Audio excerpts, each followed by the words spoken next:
That's right. For anybody who did not know, Fun Speculation is the owner of Fun Speculations channel. I don't So, think they heard that, but it's okay. breaking news. It doesn't matter. If you heard it, you heard it.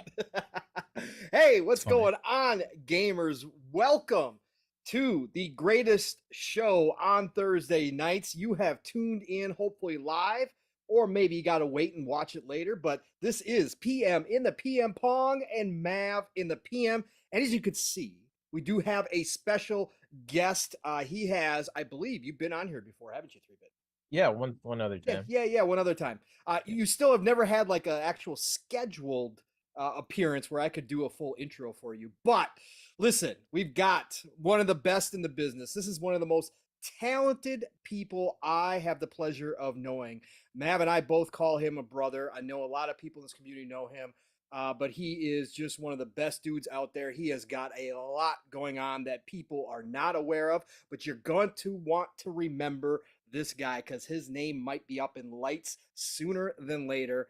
And that, of course, is our brother 3-Bit. 3-Bit, welcome to PM of the PM, man. How you doing? Hey, it's good to be back. I was messaging Mav. I was like, shoot, I don't know if I can make it for Friday. So hey, can I jump on PM at PM? And then he was like, yeah, sure. So here I am. It's good to be here. Yes, you are the ghost of podcasts past. That's what I put in my tweet. You are coming back to haunt us early for Halloween. But no, we are a pleasure to have you here, and we are more than ecstatic to have you here, 3-Bit. So, man, thank you for joining us. And of course, could not have this show with the dude who owns the channel, with the guy who's been putting out a lot more spicy tweets for about the past 2-3 months now, causing lots of ruckuses, causing lots of consternation out there in Twitter land. But this dude is another brother from another, and of course, he is my co-host of That's the One and Only, Mav. Fun Speculation. What's going on, brother? How you been this week, man? Good. I've been okay.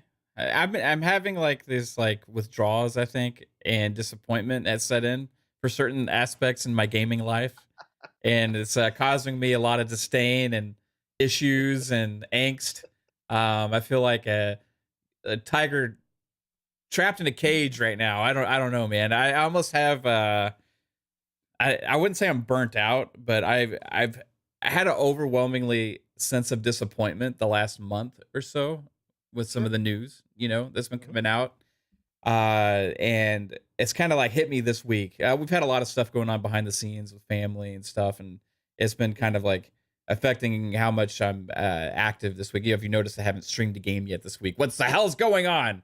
What's going on, right? But I've been playing the hell out of NBA 2K. Yeah. We did get some good news today, like behind the scenes with some of the stuff I was talking about. So that was good. And also today is me and my wife's 15th anniversary. She is It is. crazy enough to still encourage me to do this podcast on our anniversary. So she absolutely loves everything we're doing here too. So it's awesome to have her support with this. And another amazing thumbnail, babe. I love you. And she's probably right in the chat. You are dramatic. You are. Yeah, I am dramatic. And she's probably right in the chat. Like, I can't help myself. Even though I said I'm never gonna get a $70 game that's running at 30 FPS, like, and even though this game's getting all these shitty reviews, and we're gonna talk about it, this disappointment still set in. But you had your heart set on something for so long, it's like, I don't know. It's I'm in a weird place with gaming right now. COD is around the corner, and that's good. I think December 2nd, campaign's out now. So I'm probably gonna be streaming some of that tonight. December 2nd is like my new exciting day for games, Mhm. right? Yep. So highly anticipating December 2nd.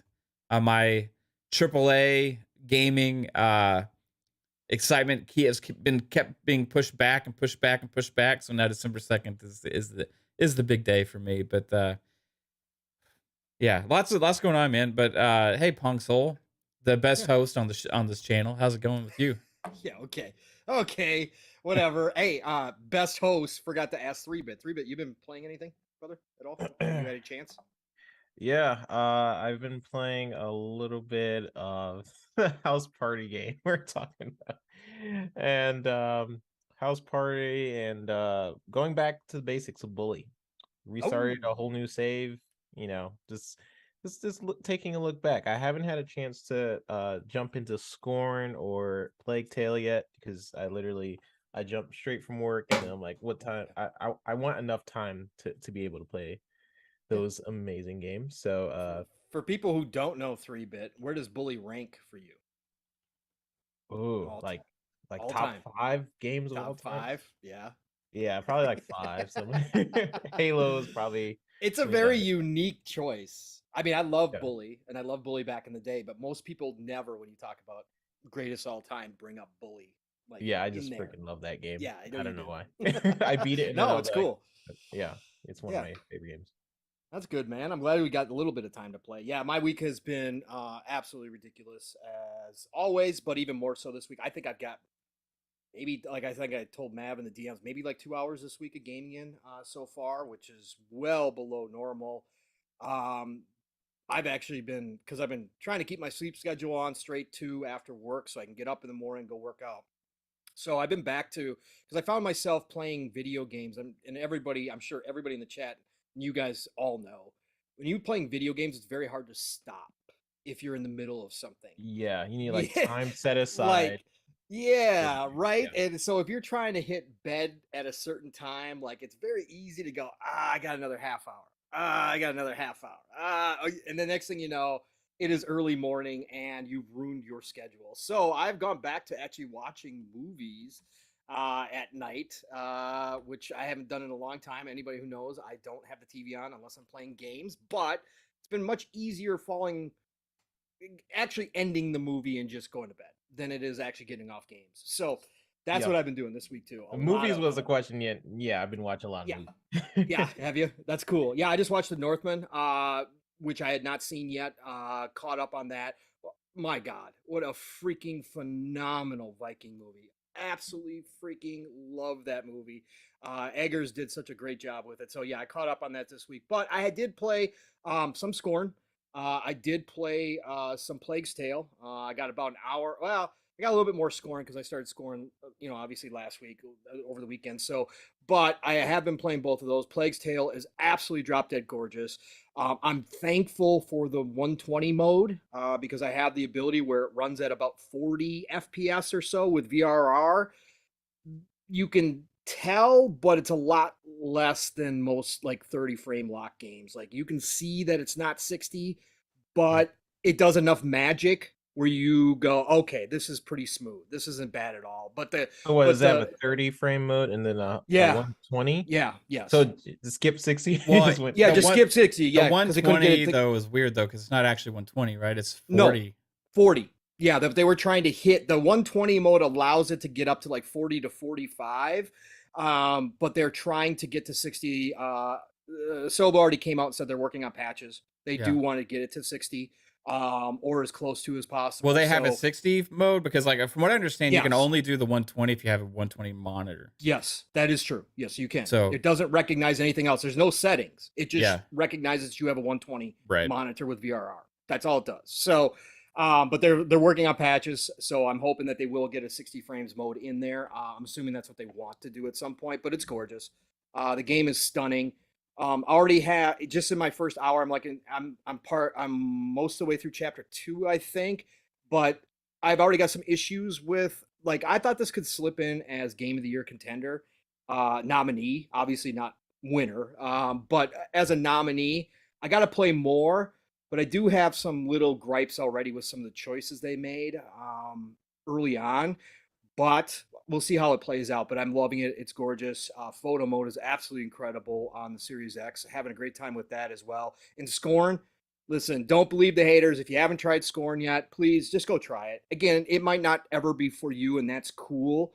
But if you've got Game Pass, just download it and walk around. It personally seems like my type of game.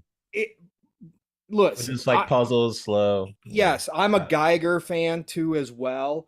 Jez put it best on the Xbox 2 that it's like a living artwork. That's what it feels like as you're walking through.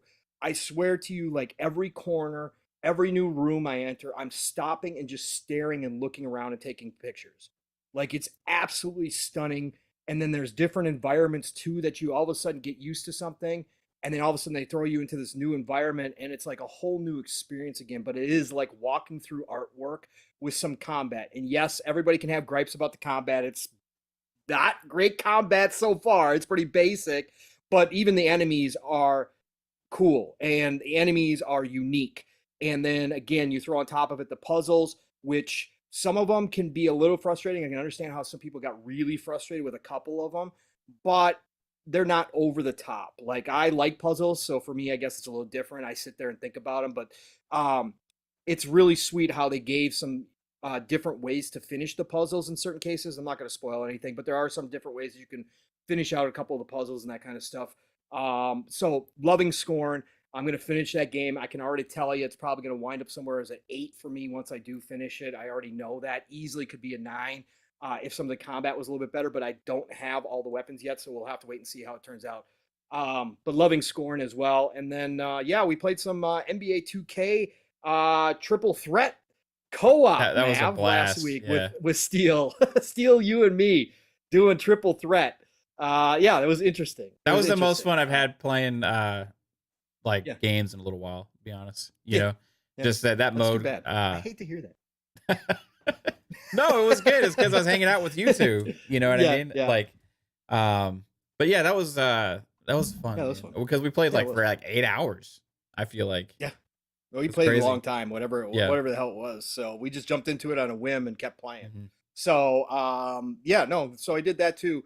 But otherwise, hey, listen, we got to talk about this stuff. This is going to be a free-flowing show as it always is, but this is going to be a little bit more winding than usual. I got in the hot seat real quick, like a minute before we went live, so I'm all over the place. But I think the most important thing, and the reason why Mav has this channel, and the reason why so many people podcast, including 3-Bit and Mav and myself, is the fact that this gaming industry is absolutely incredible. And this is the golden age of gaming, and I've called it that since I jumped into this community, because I truly believe that. I posted a tweet today saying in the last week, I now have, on top of all my other games that I graze, on top of all the other stuff, in the past week, I've gotten Scorn, Plague's Tale, Persona 5 Royale, and now the Modern Warfare 2 campaign early access. Like, this is crazy. For all the people out there saying, oh, this isn't the best time, games are down, they don't make them like they used to. I see a lot of that conversation. They're getting oversaturated. We got a bunch of gamers who don't care. Mobile gaming is killing things. Subscription services is killing the industry. Cloud gaming sucks. Let me tell you something. 1 week, 7-day period where I get 4 what I consider top quality games, all different from each other. Not the same thing. Not like I had 4 first-person shooters drop this week. 4 completely different games. And you don't have to like all of them. Not saying that. For me, I do just because I'm a grazer. But 4 completely different games in a week span, 3 of which are in Game Pass. So for me, really hardcore budget right now. The fact that I budgeted in Modern Warfare 2 is a miracle. For me to have the access to those games, I just got to say there is no better time than now to be a gamer. This is absolutely insane. We're not even close to peak yet, folks. We're not even close to Microsoft hitting on all cylinders with Game Pass.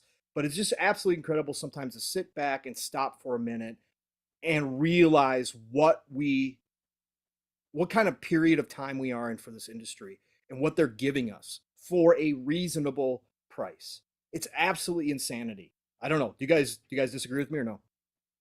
No. I sometimes I go back like do I still enjoy gaming? Like I get into those mindsets like I don't like this game or stuff like that. And then when I play with friends, it kind of like reels that back, like that mindset, like wow, this is actually really fun. This is what gaming is all about. Of just like mindlessly just playing a game and just really getting to experience it. And also having Game Pass is like it's so overwhelming sometimes. You have so many options. It's a good problem to have, but it's just like I don't know, you're at a dinner table and someone just giving you all this food. You're just like, instead of like going ahead and eating it, you're just like, what the heck where do I start? I definitely have that Game Pass problem where I'm like, where do I even begin? And like getting older, you have jobs and stuff, and like so finding the time also to just be like set this aside. Like I just want to play this experience. It's just a part of adulthood. But I mean, this week has been pretty good for gaming. Say what you want about about certain games like the frame rates and stuff like that, but in general it's been a pretty good weekend for games in general. And next year, I mean, it's going to be overwhelming. So enjoy. I mean, if you're not happy with the amount of games you're getting now, right, just next year, buckle up. I mean, enjoy it while you can. Next year is going to be insane. So that's how I think about it. What do you think about it, Matt? I think Mav, I know you're kind of down right now, so I'm only down because of personal interest, right? Yeah. It's like, yeah, I think 2022 is like a really interesting year for games because, just to be honest, like for AAA gaming, it's like a really down year.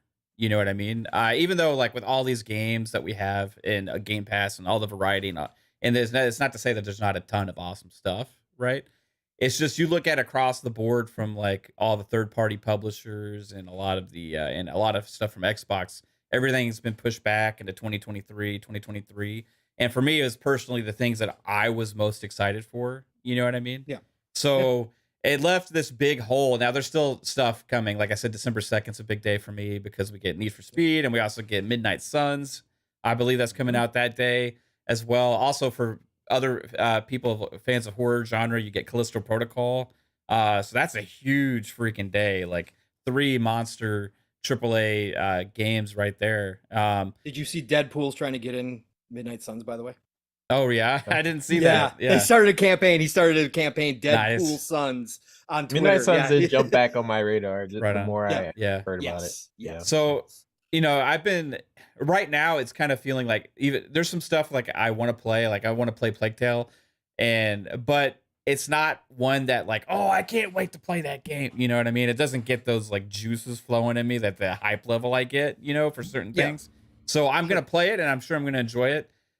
Gotham Knights was that game for me this year after Starfield got delayed, and I think that's part of the reason I've been in a little bit of a funk. Was like, it was just such bad news. Like last week when we had that performance announcement, and then all the reviews coming out today, it's like, oh man, it's not even hitting 30 consistently, and some stuff. I usually don't let reviews 100% affect me, but that on top of the performance plus the price, it's like, okay, I had my hopes this was going to be my game, and then that was after Starfield was going to be my game, and all this stuff. So I still got COD, but COD is something you used to get into every year, right? So this is going to be for until December, primarily probably a Call of Duty and NBA holiday season for me, right?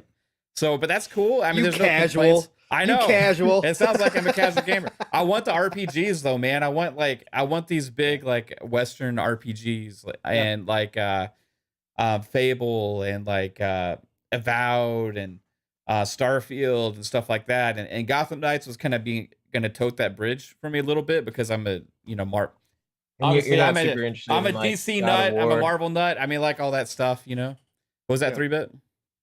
I said you're not super excited for God of War, I guess. No, I mean, I God of War Ragnarok definitely is elevated above what the first one. My excitement level for that, but there at that point, I was anticipating playing Gotham Knights, but I know I'm gonna be playing the hell out of my Call of Duty multiplayer. There's other games I still want to finish, as well as I hadn't finished 2018 because that one never clicked.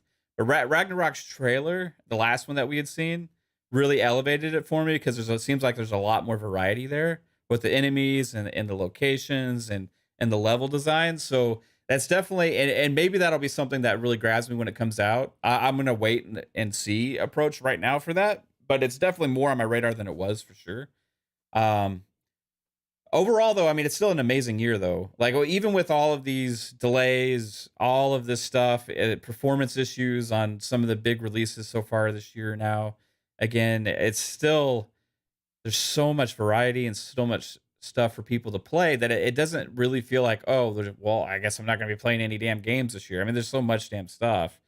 It just depends on what you want to go back and play. I feel like with what I'm coming to realize, and we talked about this a little bit before, Pong, is that I've almost become somebody this past year I'm more like okay with just playing older stuff that's been patched and optimized and running so good, and you can get a good price on it, and then having to play these games day one when they're still getting patched and everything. And FOMO still gets me, you know. Like even with all the disappointment about Gotham Knights on the reviews, even with the performance issues and stuff, it's still been that game that I was looking forward to for so long. And I'm just gonna be real. I just got to be real with myself that like I don't know if I can not play it. You know what I mean? Like I just really want to play it. And the question is how will my enjoyment be hampered because of that stuff, and will I be disappointed if I buy it, you know, right away and pay $70 and it's not what I wanted it to be? So who knows, man? It's like overall, you know, that's first world problems. It's not like, oh my god, it was so bad. It's not an entitlement thing. It's just, you know, when you get excited about stuff and then it turns out not to be necessarily what you were hoping, or you don't get to experience it. 2022 is definitely an interesting year. 2023 is going to be absolutely insane. And that's one of the most interesting things about this year is that so much stuff got pushed back that I feel like there was room for 2022 to have more in the AAA department. And 2023 might become overcrowded with a lot of that stuff.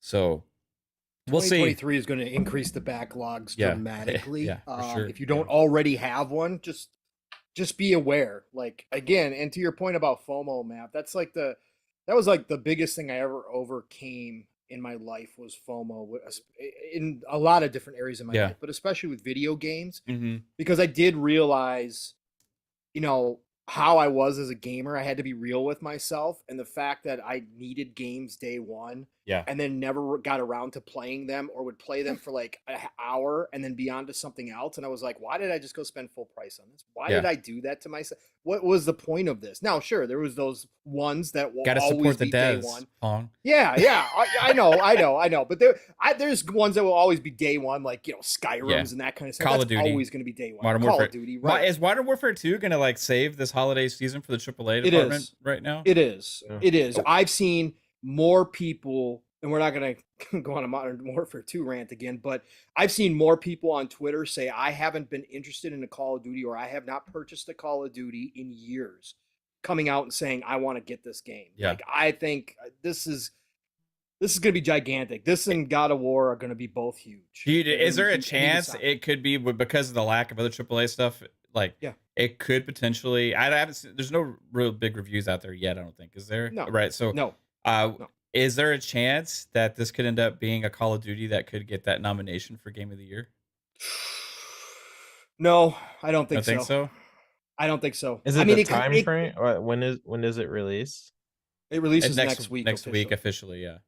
So it's within limits. So they're fine there. There just might be enough with the campaign, like, because if the campaign is as good as everybody's saying it is right now, because I'm hearing a lot, like everybody that's playing this campaign that over since last night or whenever they've been able to is like saying, wow, it's different. Jasper was streaming it earlier. He said so far there's a lot of like spec ops stuff in it and things like that too. And the graphics are amazing. And guess what? It's 60 frames. And all of these things, right? So I mean, there's a chance, like with the last couple of years, a little bit down on COD, you know, from the community. Still sells like crazy, but this could be one that transcends where people are like, wow, this is top tier quality. You know what I mean? As well. Yeah. So I'll be interested to see where that goes.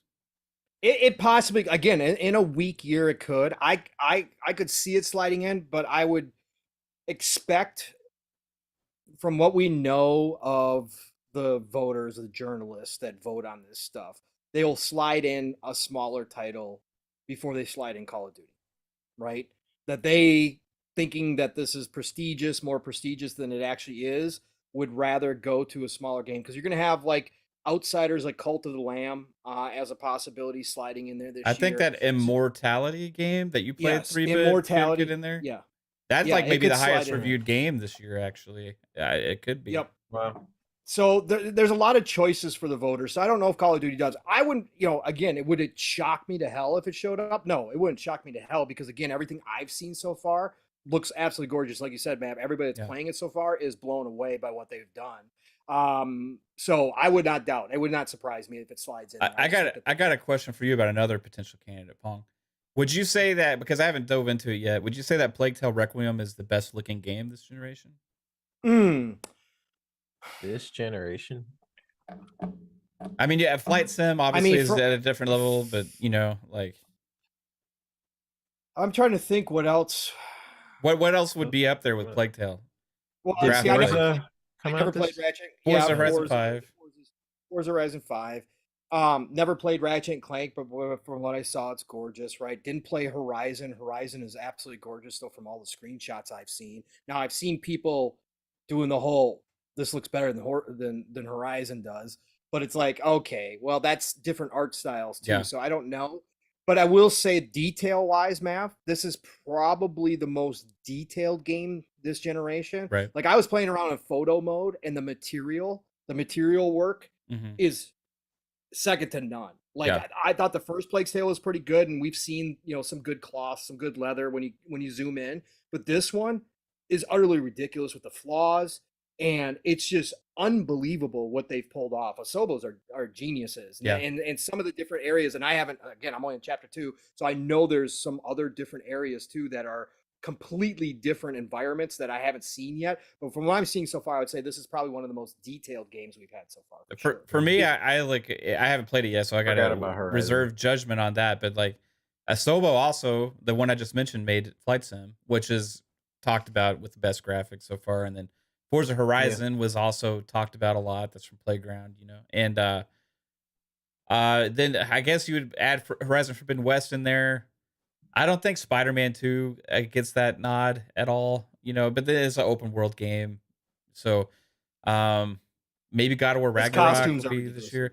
God of War Ragnarok. Maybe Last of Us Remakester. Yeah, potentially. Potentially, but I haven't played Call of Duty yet either, so maybe Call of Duty. Yeah, the Call of Duty campaign is looking mighty crispy, bro. Bro, I gotta say, and we talked about this, Mav, when they showed off the campaign trailer, the character models are freaking ridiculous, bro. Yeah, I was watching Jasper play. I was like, whoa. Oh my gosh. Look so good. Like uncanny. Like, wow, this is crazy. So yeah, maybe Call of Duty will show up in there. But yeah, it's a good question, Mav. I think Plague's Tale is up there for sure. I mean, it's gotta be top 3 out of what I've played this year so far. But yeah. I mean, the bar hasn't been set extremely high. We haven't had one of those games that just absolutely blows us away, current gen only. Like, none of that. I mean, we've got things coming up, like Atomic Heart that looks like it's going to be ridiculously gorgeous. A bunch of that stuff that we just haven't seen yet. So we'll have to wait and see. But I think right now, probably Plague's Tale's got to be up there. I mean, racing games are on their own, but I think Forza Motorsport next year will probably end up setting that bar. Right, as racing games usually do, as they do. And who knows? Need for Speed is looking gorgeous. So the city, that new gameplay trailer, man. I'm getting Underground meets Burnout Paradise vibes from that game. Yeah. Are you excited for Need for Speed? Yeah, I love Need for Speed. Okay, cool. I seen Steel playing one of them. I guess he was playing Heat. Yeah. Underground was one of my favorites for sure. And I like the style of this new Need for Speed. It has like a sort of graffiti, sort of like not anime-ish, but sort of cel-shaded characters. And this is the type of game to do this in, not a Tom Clancy universe game or anything like that, but like Ubisoft. But Need for Speed looks like it fits. It's a very interesting, different idea they have. I think it's going to be refreshing for racing games. It's a good time to release it too. Yep. I think you have you have like Horizon, which has its style. You have Gran Turismo, which definitely has its like motorsport type style. And then this is just like something else to fill that gap. People who are more into like street racing. And So, especially now that the juggernaut Skull and Bones is out of the way for everybody. I mean, yeah. everybody now can sit Oh, back and man. relax. So Yeah. that was just going to dominate the holiday season, Yeah. especially Black Friday for $20. It was going to dominate. Of course. Oh yeah. Yeah. No. What do I move on to here? Let's do this real quick. I got to shout out the chat because we always shout out the chat here on PM. The PM RSJ fan, great to see you, my friend. Thank you for jumping in here. DeathLordStrong dropping in here. Xbox International Podcast. That's right. Sour Blow. We got Silent Cypher. We got Crazy Louie. Shout out to the Xbox International crew over there. Brother from Another Steel was on their show earlier. Awesome show, guys. It's Timmy is in the house. Talus Ray, Gerald Mack, brother, salute. What is going on to you? Great to see you in here. Masshole 1977. Sappho, great to see you as well. Shane, you know what it is, brother. Thank you for dropping in here. Seeky's always in here saying hi. What's going on, Seeky? He says Horizon still looks the best. I can't fight you on it. It might be. Reggie Lee, great to see you dropping in here. UK lad, brother, great to have you a part of the chat. We got 3-bit in the house. Both here. Literally. Not in my chair. Not this time. Not that time. Yeah. John Wolf, what's going on, brother? Great to see you as well. Go Poe, always showing up and saying hi. Appreciate you. Polly Baba, a regular on Thursdays. Thank you, Polly Baba. Invader Gaming from TXR. Go check out TXR podcast on Sunday nights. That crew over there does a great job on Sunday nights. Andrew Cullinane, what is going on, my friend? Great to have you in here. Def Leopard, you know it wouldn't be a show unless Def Leopard was showing up. Great to have you in here as well. Who else we got? We got General Spartan 27 dropping on in to say what's up. Donnie Skills, how you doing, man? Great to see you. Alvin, what's going on, Alvin? Great to have you a part of the show. Razor NZ, all the way from New Zealand. I actually moved to New Zealand for a second this morning just so I could fire up Persona Royale real quick. I had to. Wilfrey Rosario, great to see you in here. You're always dropping in saying hi as well. Appreciate all of you. Just Key, brother, you know, all love. And then, of course, Kaitlin. Happy anniversary again, Kaitlin, to you and Mav, and to many, many more. Powerhouse couple of this community right here. That's for damn sure. And you run everything. So thank you, Kaitlin. Let's see who else we got in here. Did I miss anybody yet? Where we going? Got Mike from NLG hopped in just now. We got Dark brother Zone, Mike. Awesome. 2525 Neon X hanging out as well.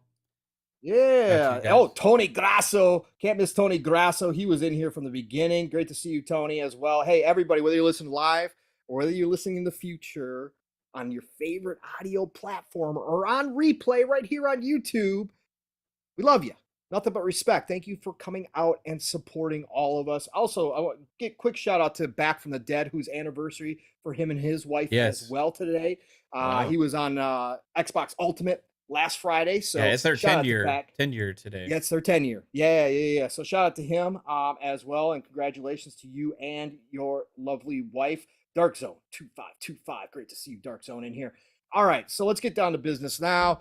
We might as well rip the Band-Aid off here, Mav, and start talking about Gotham Knights some more. Now that everything has happened, we talked about the 30 frames when it first was rumored. We went through that last week, and then it came out this week, and of course we had the confirmation from the Discord. Discord was scorched earth. Stuff flying everywhere. Of course, two sides lined up. One side said the game not worth it at 30 frames, and then you had the other people saying, I don't care if it's at 30 frames, I'm playing what I want to play, which both are right if you didn't simply say the game is trash because it's 30 frames. Yeah. The game is not trash because it's just 30 frames. Now, we've heard some reviews, and there's more issues than just the 30 frames, okay? Yeah. But overall, that's how the side started. Then, Mav, we had the devs jump into it on social media. I heard you had some comments. I believe it was earlier this week, wasn't it? Didn't you do a show where you talked about the devs? Yeah. Devs for some reason don't all of a sudden don't like to be criticized whatsoever. But not even just those devs. Yes. Devs in the entire industry were coming out and saying, "Hey, don't criticize games unless you've made one." Yeah, don't Stuff don't like don't that. criticize devs unless you've made a game before. Oh boy. Yeah. Everybody needs to learn how to shut the fuck up sometimes. Okay? Keep your opinions to yourself. You do more damage than you do good when you start this nonsense. So yeah, we had all this surrounding Gotham Knights, and now it's finally released, Mav. Miss all this fire. We didn't get any official outside of the Discord channel. We didn't get any official tweet from anybody at the studio or WB or anything trying to confirm if they're going to try to do a patch for the 60 frames or what their final stance was on it. I was expecting that this week with how bad it blew up, but they didn't do any of that. And now we got the reviews today. And I didn't get to go through a lot of them. I skimmed a bunch of them. I listened to a little bit of Skill Ups and part of ACGs. So I got the rough idea of what's going on with this game. There seems to be some major issues. Number one, 30 frames. It's not even locked 30. Yeah. Like They kind of 24. misled people with the Discord announcement. Didn't they say 4K 30 ray tracing? Yes. And it's, I don't think ray tracing is in the console version. Actually, it's on the PC version. Is what I saw like on the Digital Foundry. Yes, that is correct. Sir. So that's interesting, and it's also not locked at 30.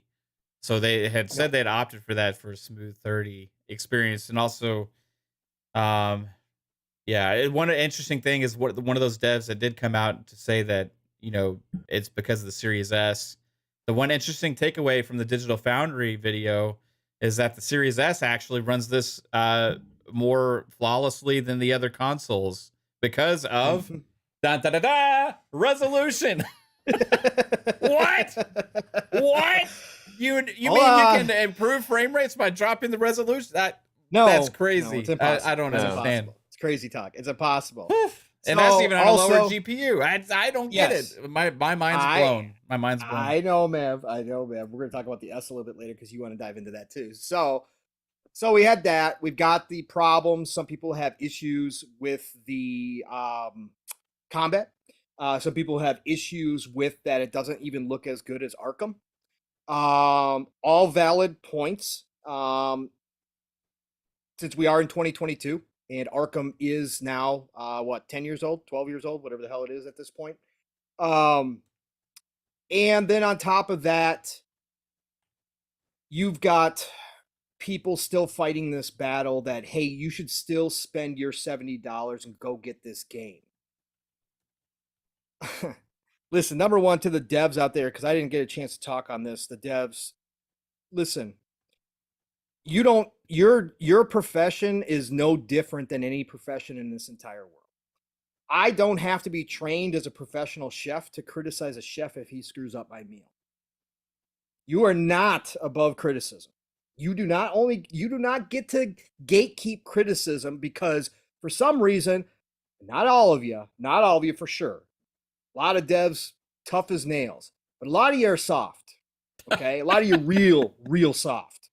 Okay, and I'm not afraid to say that. And that's coming because I've been in an industry that is nonstop abuse, and I've been putting up with it for 26 years, 27 years now. It's not just literally a game industry issue. This goes across every it goes across consumer focused, especially business, right? Because when you are asking people to pay money for something, you have to stand behind the quality of whatever it is you're selling. Correct. And let me be very clear. I'm not talking about the straight up personal attacks. Yeah. I'm not talking about the death threats. That is all unacceptable. I face that on a daily basis because it's just part of the gig. But I'm not condoning any of that. That shit is nonsense. I think it's nonsense when it happens to me. It's nonsense out here. Yeah. If somebody even told me to die because I asked for Gotham Knights to be delayed. Yes. Yeah. And that's where we're at in 2022. So none of that is what I'm talking about. But the legitimate criticism, the legitimate questioning of whether or not your excuses are real or if they are partly made up, or it's because maybe you don't understand fully what you can do with some of the consoles and the PC and the engines yet. Maybe you yourself as a dev just don't understand some of the tricks, but those are legit criticisms and you got to take them If people aren't happy with the product, your consumers aren't happy with your product, they're allowed to criticize the product, and they're also allowed to criticize those who are giving the product. And again, not talk about the personal attacks, and I go so far as even the lazy description that people use for devs.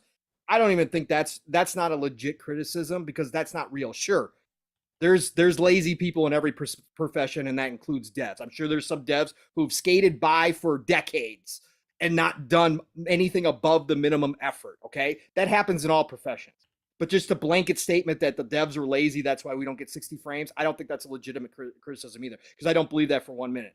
These devs work their butts off. Not all of them. Again, there's going to be lazy ones, but the majority of them work their butts off. But there is legit criticism to have here. You can criticize priorities. You can criticize how the work was completed. You can criticize, hey, why don't you come out with a better reasoning behind this, instead of treating us like we're all dumb, that we don't have the internet, that we don't have friends who are devs who can explain things to us these days in 2022, that we might not know that your excuse doesn't hold water when you come out and say certain things. Why don't you break it down a little bit for us, right? Why don't you come clean with some of the stuff? If you didn't have time, just say you didn't have time. But anyways, all that happened this week leading up to Gotham Knights. Gotham Knights drops. We've got criticisms. The score is sitting around, I think, a 70 on OpenCritic right now. Which isn't horrible. No, I play games that are 60s and 50s that I love. So I'm not the dude who cares about that at all. No, but obviously scores are not everything. It's mainly about they're not the universal critique that's within those that most people have the same issues with, and then also the performance, right? Overall, and then you can even go as far as like the visuals. You know, visuals on a game like this compared to a game that came out last generation, right? So you can go across the board, but like, does that mean I'm not going to enjoy it? I don't know. But the main thing still, even if this reviews be damned, that is not the reason I have not been day one on this. Right. I would have still bought it 100%, and I still may, right? But it was you bought Saints Row. Yeah. 100%, and I had fun with it. And I still think it's a pretty fun game. Like you know what I mean. Battlefield like had a lot of issues. Like reviews killed it as well. I still enjoy Battlefield.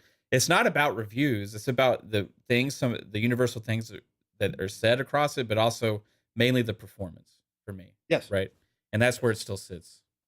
And that's fair, Matt. You can have that reasoning behind why you wouldn't buy it, right? You can have that reasoning. Let me go to you first, 3-Bit. Since you're the guest tonight, and you are a dev. You are somebody who is working in the industry, and somebody who obviously keeps his pulse on the community. So you've seen the back and forth. You've seen the devs come out and say the stuff that they did. You as a dev, put your dev hat on for a minute real quick.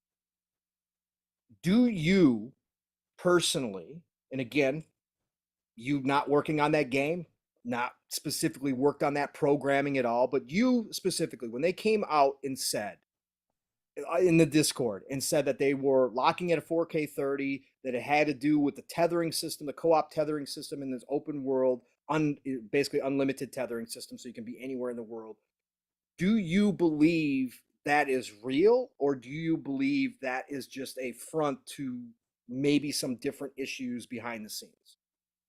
I believe it to a point. I do think tethering and like co-op has always been a problem for devs to figure out how to optimize. So I do agree with it to that extent. Like that's why Halo Infinite, for example, will like basically have a radius of like where you can go. Different games solve it in different ways. But when you start getting to the argument where you're saying like, oh, the Series S is holding it back and stuff like that, that's where you're like, that's false. That's most games are scalable, and where games aren't scalable, because this game technically could still go on the Xbox One and the PS4, right? There's not much sort of preventing that. It's just extra dev time, and a lot of devs are starting to get in the mindset of not compromising their vision for like a newer console, like Series X, PS5. It's more so about like, oh, I don't really want people to see this game at a lower frame rate and lower resolution, so I'm not going to release for those consoles. Not the fact that it can't do it. And that's where a lot of people get confused, is like, oh, this game it can't run on older consoles. It can, it will take a little bit more work, and some devs are not willing to do that.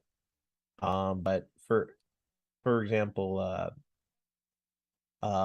we seen what happened with Cyberpunk, right? Yep. It was struggling pretty Mhm. hard Mhm. on the last gen consoles, but then you get some other games that work pretty well. So it's really, it depends on each game has a different pipeline for what they prioritize. I think if you're doing an open world game, you in your core essence of your pipeline, you have to focus on optimization. Yeah. Especially because you have a lot of things to focus on. And you look at a game or a developer like Insomniac, and they're just really good at optimization. And I almost praise them a lot because of how they optimize their game experiences and in different ways like that. But Gotham Knights runs into a different issue, right? They're online. Yeah. The co-op, you have players that are able to do different things across the map and things like that. But there's always ways. There's always ways to optimize it for a 60 frames per second experience. Well, we had a lot of the same. Sorry, 3-bit, real quick though. Yeah. We had a lot of the same conversation with Dying Light 2. The devs used a lot of the same reasoning, or just said it wasn't possible. One of the Dying Light 2 devs directly said it was the S that was the problem. And everybody said, you guys, come on, this is not real. And we had a patch 90 days or less later Yep. showing that all of that was complete nonsense, that none of that was real. So when another dev comes out and tries to do this, that's where I think a lot of people start going, we've heard this story before. Like, I know it's a different game, different studio, different devs, everything, but there's a lot of things that are universal in game development that translate no matter what you're working on. That if you're going to say there's limitations, well, then other games should be proving those limitations too. And right now we don't have that. We've just seen that it takes more time, like you said, to optimize the game. Like the devs had to get the game out the door. That's fine. We all understand. Listen, whether right or wrong, we understand now as gamers, like Matt was talking about earlier with the FOMO, if you wait, you're going to have a better experience on whatever game nowadays, just because they're inevitably going to patch the game. They're inevitably going to add stuff. They're inevitably going to do stuff. So when you hear that coming from another dev, it kind of makes you question, like, oh, why are you guys saying this when we know that this is probably not the real reason behind it? It might be a excuse up front. It might be an easy one to pull out, but we know if you put time into it, you can get a patch for this. Right. And it's like, I see so many people saying, oh, the Series S is holding back gaming. And I just put the sort of the question up. Whenever you have a game and it's going to be on PC, then by definition, the Series S can't hold anything back. Just because PC is the lowest common denominator in a lot of cases, and by its own definition, you're creating games, you're creating your game in different SKUs by putting it on the PC. So you're optimizing it already by putting it on PC, by putting it on Series X or PS5 aside. That's already 3 different sort of optimization SKUs. So when you're making a game and you decide I'm going to put it on PC, by definition, you're scaling that experience on the PC already. So whenever people say like Series S is holding back gaming, I'm like, okay, is it on PC? It is. Okay, it's not in any form or fashion, because a lot of modern games are scalable. And you you see a lot of people talk about this, but it's definitely true in that fact. And in Series S, the design of the Series S, it's actually brilliant in the way where it's not really focused on resolution, and we're seeing that here. It's focused on giving you that frame rate. getting a next gen experience for only like was it $2.99? So that's what it's for.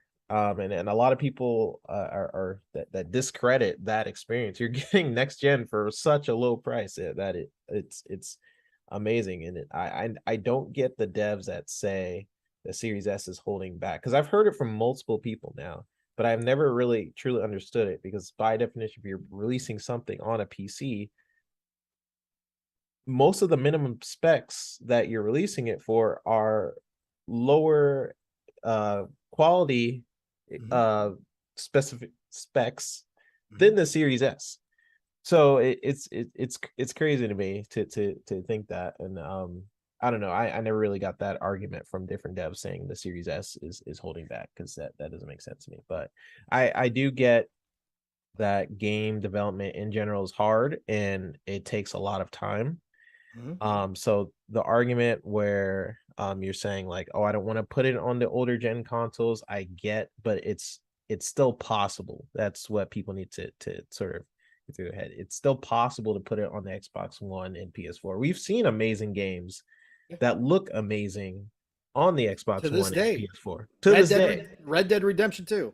Red Dead Redemption 2 runs on the on older consoles. Right. So I think people forget, like, oh, these games, the Gotham Knights, there's no way it could run on the Xbox One and PS4. I'm like, what is it doing differently that we haven't already seen on those older consoles, you know?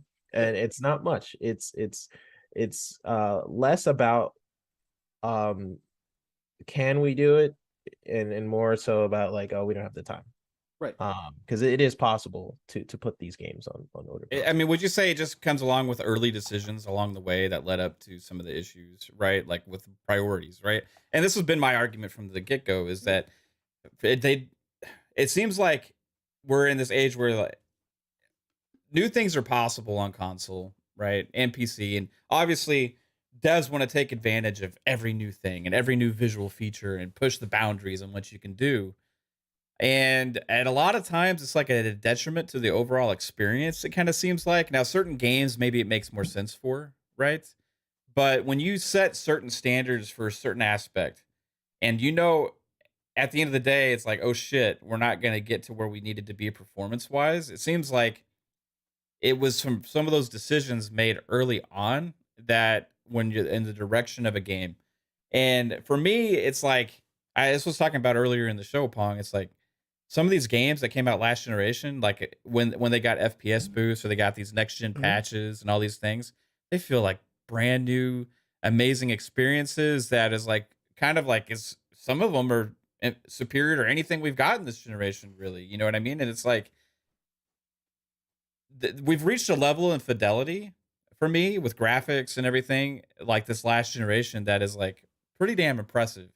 And when you put something back down to 30 frames, I don't think it comes that what you're reaching for with that fidelity and everything doesn't really come across as well as they hope, because it changes the whole way the game feels. You know what I mean? Right. And also for many of us, some people legitimate cannot tell the difference, right? Yeah. Some people can't. Sure. And I don't know if it's a vision thing or what, right? For me, like Mav, you know me. You know me. I've said I've never seen screen tearing in my life. I still to this day don't know what people see when they say that. Wow, I mean, I see it all the time, right? Like I can't see it. I've never noticed it. Even I watch videos on it, so I know generally that I've probably noticed it in games before, but it's never been something where I've been like, oh, that's screen tearing, like ever. So you're right. There's people that are affected certain different ways.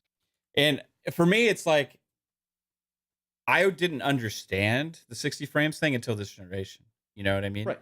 And when I played these games that I already played last generation, and then I play them at 60 FPS now with the next gen updates or FPS boost or whatever, it's like, holy shit. Wow, that is so much better.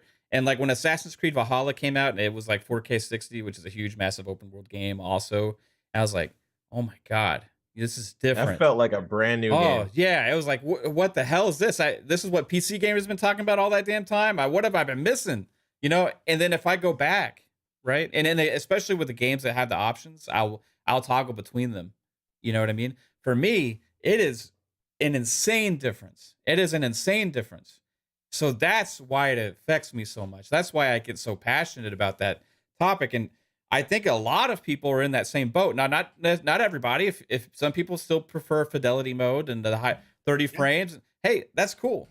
My argument is that you need to have options because PCs had those options for forever.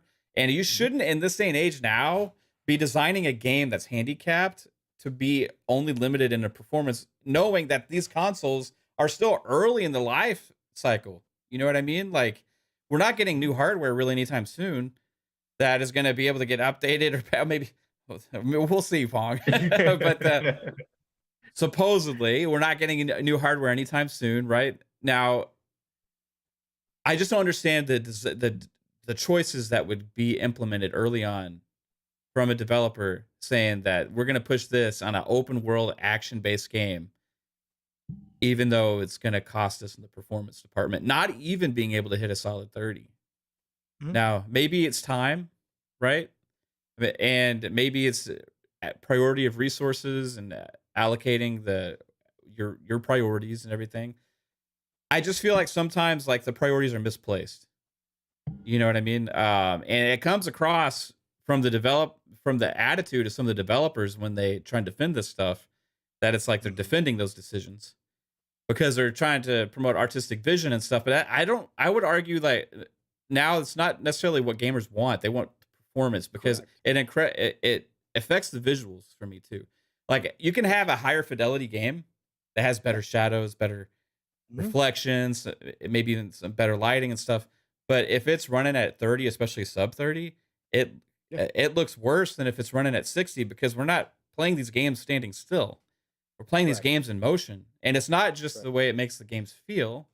I mean, look, it's the way they make it makes them feel, right? It's a different experience, and you know, a lot of people are at 120 frames now, and PC, a lot of PC gamers 144 hertz and more, and it's like it took me a long time, Mav, to understand like what PC people were talking about because I've always I've jumped from PC and I went to consoles, but for years I would see people on PC talking about like, oh man, these frame rates, I can't go to console, it's like 30, and I was like, well, it doesn't bother me. And I went from the Xbox One box, the VCR box, to the Series X, so I didn't even have a Xbox One X.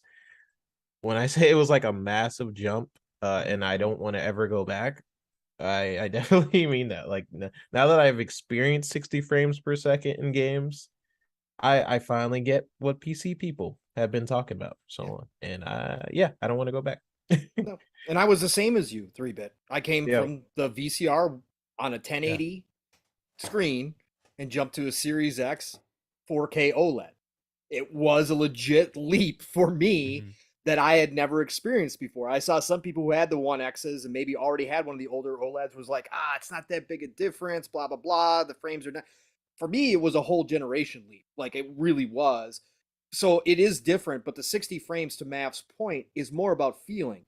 And the fact that I just have an issue with people who say that gamers should never say anything about this stuff. Yeah. I think, again, there's fair criticism to be had, and gamers do need to speak up because if there honestly are devs, and I'm not going to sit here and try to say there's no way devs don't know what gamers are asking for. Listen, the majority of people out there aren't playing, don't care about 60 frames. The majority of gamers out there probably don't. And they're right about that too, for sure. You know, they are right about that. Yeah. Absolutely. Absolutely. The enthusiasts, though, the people who are the pushers, the people, us in this community who are passionate about this industry, who wind up telling friends and family and promoting all this stuff, they do need to hear our voices to understand that, okay, if you guys don't get it, that people are now looking for 60 frames on consoles, after all these years where 30 frames was the absolute normal. In fact, we used to play some games on 360 that were like 15 frames and I still played them. Like there was points in Oblivion in Bethesda's game that were definitely not no 30 frames. Okay. I was playing a slideshow at times, but I still played the game and I loved the game. But that old way now in this community, especially, has gone. And now we are expecting to have options. We've been told that these consoles are on par with some PCs. Yeah. Not everything. I'm not okay. Not one of those people that say, "Oh yeah, High-powered I PCs. got like a 4090 in my Series X." Yeah, no, okay. Listen, but now that we have gotten to this point, now that they have all explained to us that the x86 architecture, it's more similar to PCs, why don't we get some of those options that PC players will always have? We're not expecting the full boat, okay? We're not. Just give us the option though, because there are now two sets of people, two sets of gamers who don't care, gamers who will always play the high fidelity, or gamers who just say, hey, 30 frames is great for me, I don't care. That's cool. But you now have a subset of gamers who are expecting those options to get 60 frames or more. And that is something that when you are designing your game, like Mav was saying, if it's a matter of setting up the priorities early in development, that you now have to move that priority. If it isn't already in your studio, you have to move that priority from the bottom tier to one of the top tiers to make sure that you're satisfying everybody. Yeah. And these, this is now important. So that's why it's important that we have these discussions. That's why it's important for fair criticism. That's why it's important to stand up and say, hey, you're going to charge me $70? Hey, listen, for me personally, that's not cool that we're only getting 30 frames. That's not cool. Yeah. If you're charging me $70 and I'm buying this for my Series X or my PlayStation 5, I expect to have an option for 60 frames.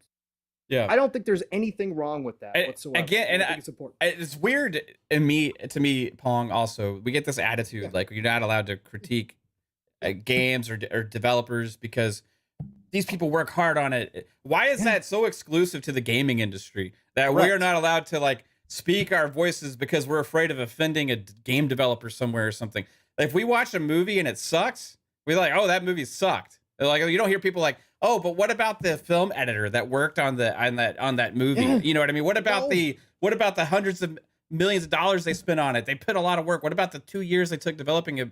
You don't hear like this, like people like trying to defend a movie, right? Or like, what about people trying to defend anything in any industry? Like, hey, my burger was raw. Hey, that guy worked hard on it. You know what I mean? You can't you can't say anything. And he's professional. You know what I mean? He's a professional chef, and you've never cooked in your life. You have no right to say that. Like it just doesn't make any sense how we hold the gaming development industry into such a high standard that they're above criticism. Correct. And I respect the game developers. I respect the art. Like we're not and when we say this stuff, we're not critiquing things. We're not picking on the animator that worked on the character or model, or we're not picking on like Joe who like did the level design for chapter 3 on level 2. It's like we're judging the decisions that were made that led to this point and the experience that people get at the end of the day. And when you're asking for money from a consumer to buy something, there's a certain expectation that people should have, regardless of what industry it's in, whether it's in games, whether it's in movies, whether it's in if any form of entertainment that you're actually purchasing. And with respect to some things that I think are just more art purely and is less consumer driven, you know what I mean? Then like you can't critique somebody who painted something. Like, hey, that well, you know what? Well, you can, but that's just all subjective. You're subjective. You know what I mean? But like, it's like that's his take 100%. Now this is not that situation. This is a whole big ass company and publisher that is selling a consumer focused product. You know what I mean? And when it doesn't meet expectations across any industry, just like I get criticism in my industry from people across the board that have no idea what the hell they're talking about because they've never done it before, right? I'm sure you have too, Pong. I'm sure 3-bit stuff has been criticized in the past from people that don't know. But guess what? We do know what we want. Correct. And it's okay for us to speak up and be like, why isn't this what it should be? Because I have a level of expectation now that has become more of a standard now. It's not like this is like the commonplace, right? This is the rare exception now, right? Most games are not launching this way. You can look at other games that have co-op in situations like this as well. Like somebody in the chat mentioned Far Cry, right? This last one at co-op was 60 frames, all that stuff. You have Dying Light. They said they couldn't do it, and they implemented a patch. The Division 2 now, oh my God, you can run wherever the hell you want on that map and separate yourself, and that's with more than 2 players. So, and oh my God, the detail in that game. You want to talk about detail? Insane. You know, absolutely insane. So, is it okay for us to say, hey, the performance is not up to my expectations on what you're asking for the price? I would say, as a consumer, you have a right to voice your concern over that.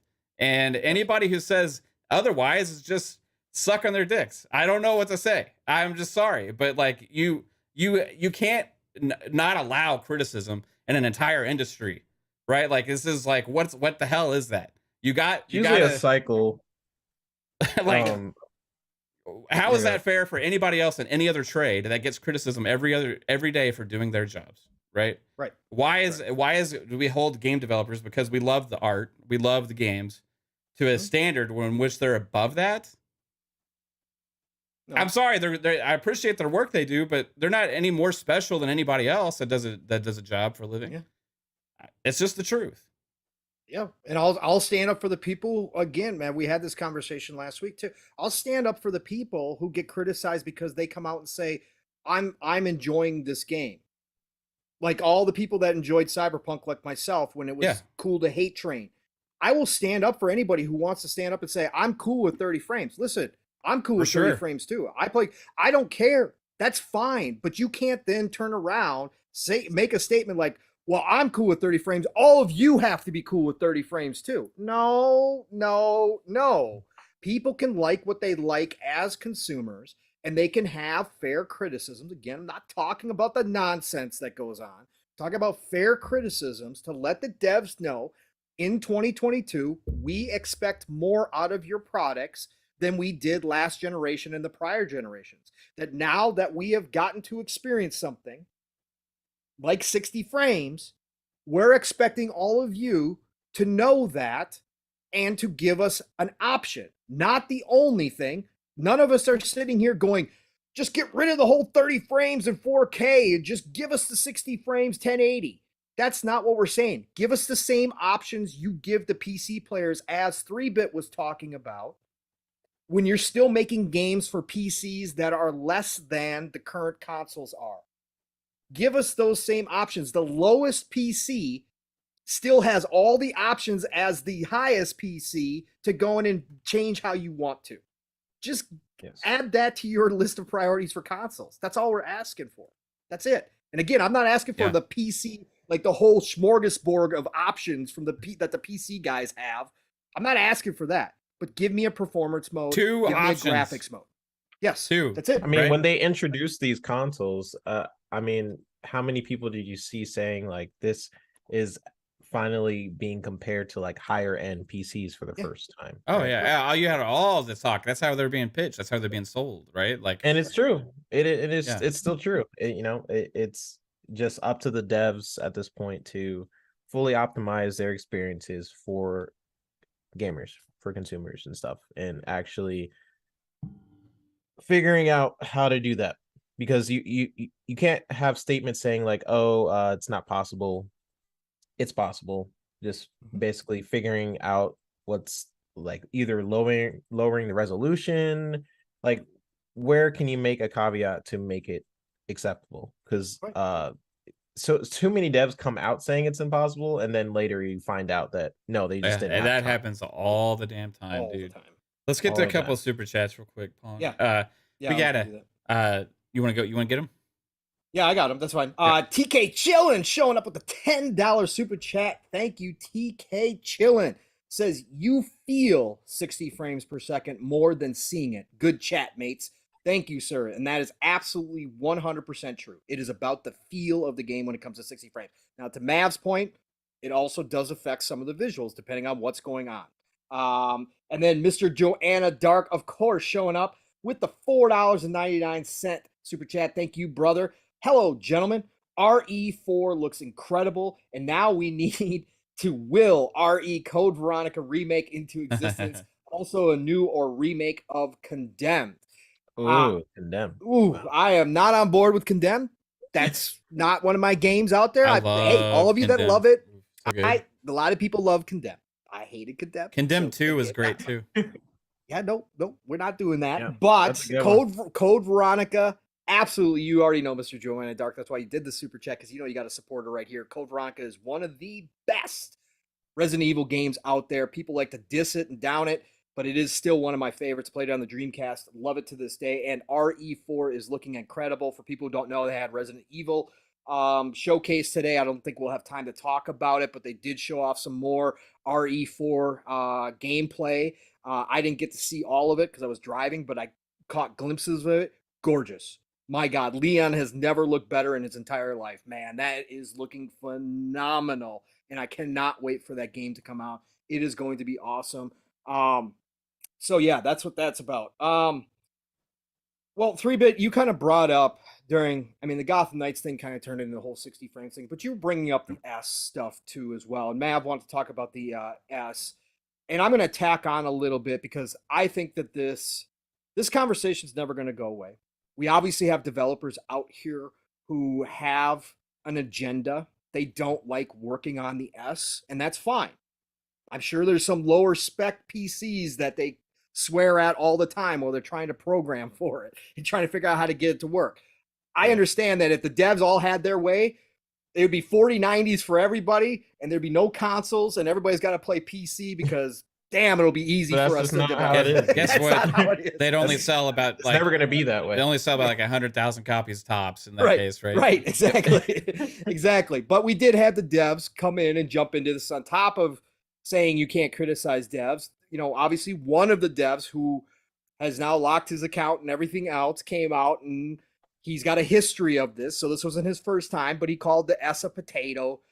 Talked about how the S was, and again, this guy didn't work on Gotham Knights specifically, but he said that the S was probably the problem. And of course, everybody jumped into this foray again. Now we had another dev, smaller indie dev, come out today and claim that he knows of many developers who have asked Xbox to stop making a requirement for them to make games for the S, and that added fuel to this fire. So you brought this up. 3-bit about the S, and that, you know, again, lowest spec PC is probably going to have bigger limitations than the S does, because the S has been specifically, you know, designed and engineered as a console to be optimized, to have a specific set of tools for it that allows for a lot more performance than the little box ever should have. And I want to throw this guys at you too. I want you to talk about that a little bit more, 3-bit. I know you covered some of it, and then I want to let Mav get his bars off because he, you know, he's upset about this. I don't think this is ever going to go away. I think we've covered this plenty. I think that it's not a, for me personally, it is not a, it's not an argument to be had anymore, because it is what it is. The S is in the wild until current gen games start skipping the S, which we know isn't going to happen until the S doesn't play these current gen games natively. That argument falls apart. It is a current gen console. It is out there in the wild. It's one of the best selling consoles out there currently speaking. And guess what? It's going to get even more prevalent as the years go by. So it's here to stay. But I do want to ask you too, 3-bit, and Mav, you too, when you start talking about this. And Mav kind of brought it up, and that's why I was making faces, because I was going to throw this in here. My curiosity now, though, is with everything we've seen now with Plague's Tale, Requiem, not running at 60 yet.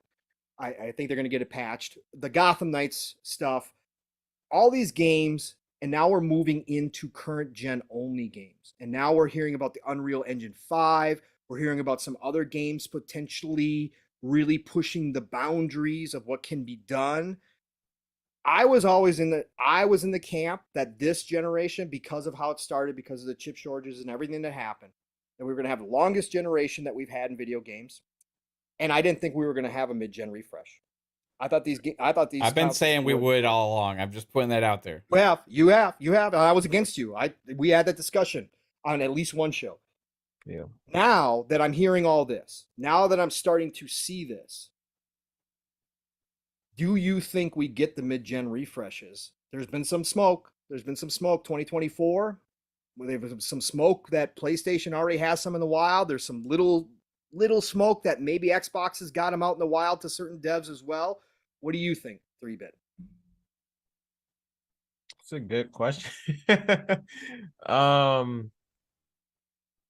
it feels so early in the gen for me to even think about another console. Like I feel like they haven't fully utilized what they could do with this generation before.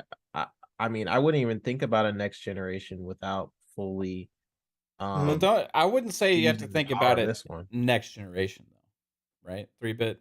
Like last It generation, is, we had to step up with in the middle, right? With the One X and the PS4 Pro, right? yeah. And mainly because they wanted to take advantage of 4K, right? And a lot of that. But I think when they did that, it may have changed things. And a lot of people, when they have this conversation, they're like, well, there's no need this generation because of all the tech and all these different things. But I think True. this generation is, and the consoles in general are just different now. Than we're kind of been locked into this old way of thinking about, release a console, you release the next console, next step up, and all your games don't move with you, right? That changed. This was the first generation across both PlayStation and Xbox where when we got the console, all of our games came with this, right? And all of the ones from last generation anyway, and a lot of them got free updates and things like that. And even with last gen, when in the middle of the generation, you had the Xbox One and the One X and the PS4 and the PS4 Pro, right? And you had a step up, and a lot of the games got free updates and things like that as well. So for me, at 3-bit, it wouldn't be necessarily like about moving on from the generation. It's just like, is there enough reason for them to be able to sell people on a device that's capable of pushing a little bit more tech or more I don't think frames, right? Or they're. I think their goal as a company is more so. I think the tech is there. I think right now they're trying to reach more people. So I don't know. I see them more so like moving to the cloud, having another version of the Series S where maybe you have a disc or maybe a little bit more powerful, something like that, like a Series maybe a S Series X version, without a maybe. disc. Huh? Maybe a Series S without a disc. Series X without a disc to make it Series S with without a disc, a right? Series Because it S. has. A Series S doesn't have a disc now, but for me, it would make more sense to do a Series X without a disc. That way, you could get the price lower on a Series X, right? Yeah, but something like modifications of what's Hmm. there, uh, either to get the price cheaper or something like that. I can see that happening. Or the rumored console where Phil had the thing on his shelf with the cloud.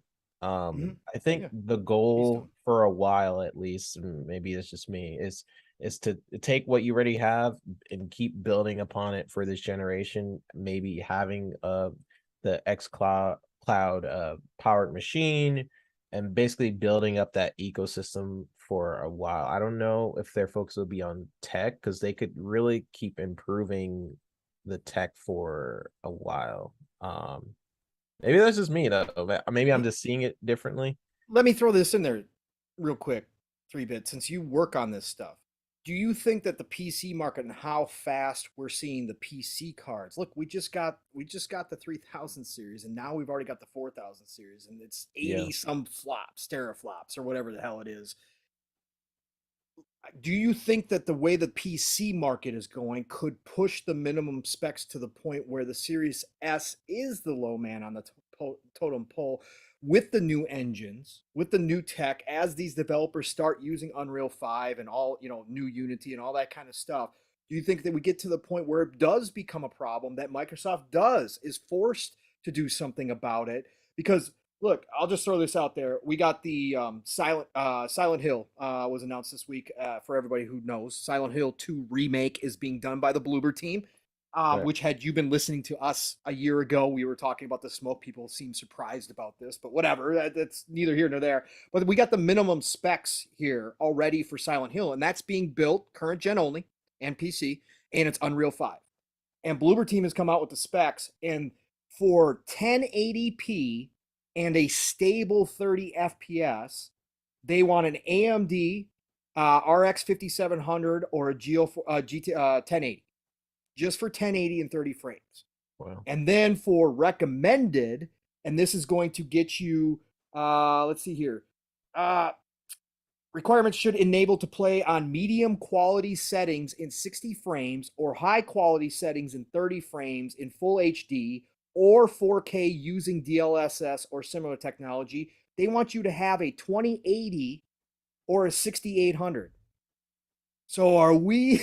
I mean, Wow. that's beefy. I mean, to me, I have like right now PC is the lowest common denominator for most games. Yes.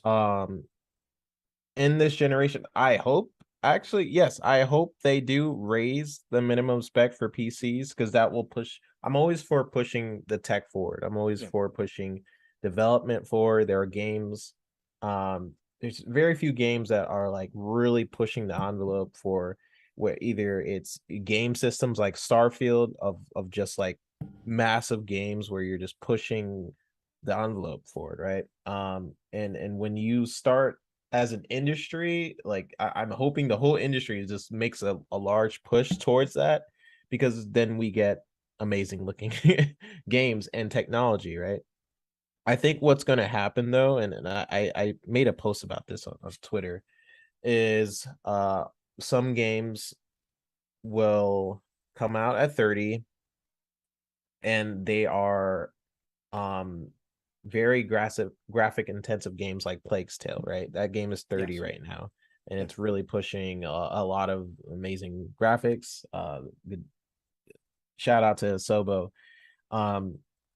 But what you'll start seeing is they'll get better with graphics, but then they find out more optimization features to sort of like make the performance good, and then it basically is going to keep going like that till the end of the generation is how I see it happening. Like you push the graphics, you find better ways to optimize it. You find better graphics, optimize. So you might see some games at 30 and then some games at 60 and you're like, what the heck is it? The developers are just finding different ways to optimize these experiences. And there's tons of different ways depending on your game design and everything. So it's like a complicated answer. Like I can't say like that like the Series S will hold anything back. Right now, PCs are the ones, which is it's crazy. PC is actually holding back. That should be the common phrase. Like PC is holding things back because of the minimum spec. But also by definition, in a way, nothing is really holding anything back, because if you're developing for the PC, you're already developing different versions of the game. Correct. In a way. Yes. So you're already sort of creating a Series S version just by default, right? I think most devs think the ones that have been outspoken about it, right? And there's, for right now, there's no validity to the ones that have been really claiming it's just they don't like to have to optimize things. But like, it seems like the main complaints about the Series S has just been about the memory, not about the GPU or the CPU or anything like that. It's basically like a memory constraint. And but even still, like most of the games on PC are like 8 gigabytes or less minimum is what I see. Like even Gotham Knights like was 8 gigabytes minimum spec, right? So and it's running better on the Series S right now. Running better on the Series S than Series X and PS5 because of resolution, right? So and it's running at 1440 on Series S, not even 1080. So they could even get more headroom if they dropped it down to 1080. It's probably. But it's just, and that's the design. That's what's so smart about the Series S, and why I'm sure Jim Ryan was punching himself in the leg for not thinking about like the fact that the Series S is so cheap. It's such a good entryway to get next gen experiences, and it's almost disingenuous to have devs say like the Series S is holding anything back when you've seen what the Series S can do for its price point. Like there's some games on the Series S that are doing ray tracing. Not even 1060 cards and stuff can do ray tracing for the most part. So even your minimum spec of PC are struggling to do what the Series S is doing. So the Series S, you're getting ray tracing. Some games you're even getting 120 frames. You're not even getting that on the PS5 in a lot of cases, right? So I don't know. It's disingenuous in a lot of ways to say that Series S is holding things back. What I will say is that technology is going to get better. Mhm. and devs are going to have to find ways to optimize these experiences. My hope has always been to raise the minimum spec, because that's the only way we're going to start seeing these games start developing into the next generation of like graphics and stuff like that. So And I think Kay Asante, we got another tech guy in the chat too. Shout out to brother Kay Asante, one of the best in the business out there. Appreciate you, brother. He said, but he goes, the issues we're seeing are not because of hardware limits, but because they haven't started using the new tools being offered in the consoles. They will Yep. use all that the hardware. They will use all that hardware. If they did, they'd lose the gaming market via Steam. The GTX 1060 is still the GPU most users use. The 2000 series is in third or is third on the list. Shout out to Kay Asante. So I think he's agreeing with you in a lot of Yeah. ways, 3-bit, that this is just a matter of, yes, they're pushing things further and further right now. And then next is the back end process, the optimization, the tools, all that stuff catching up to where they're pushing right now. And that Yeah. eventually that still, just from a layman listening to you, 3-bit, you're still saying that the consoles still have a lot of room left in them. They've got a lot of potential still A untapped. ton. They Yeah. haven't used a lot of the Yeah. RDNA2 features, and it's a weird ball game because it's like it's a business decision if you really think about it. You have a major market of PC players, and the PC market is bigger than the console market, right? In a lot of ways. So the fact that so many people on this planet have the 1060 card, which is a pretty weak card comparing it to like a 3090 or I mean, all those other cards that are now coming out, but that is the default for a lot of people, at least a 1060. So if I'm making a game and I want people to actually play my game, I'm not gonna be like, well, I'm not gonna kill half my market, right?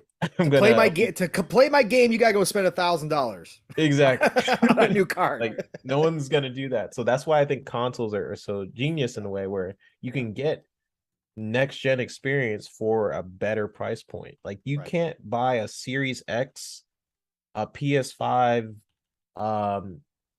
PC. You can't buy a Series X spec PC for that price. It's Right. not possible. Right. PS5, pretty similar.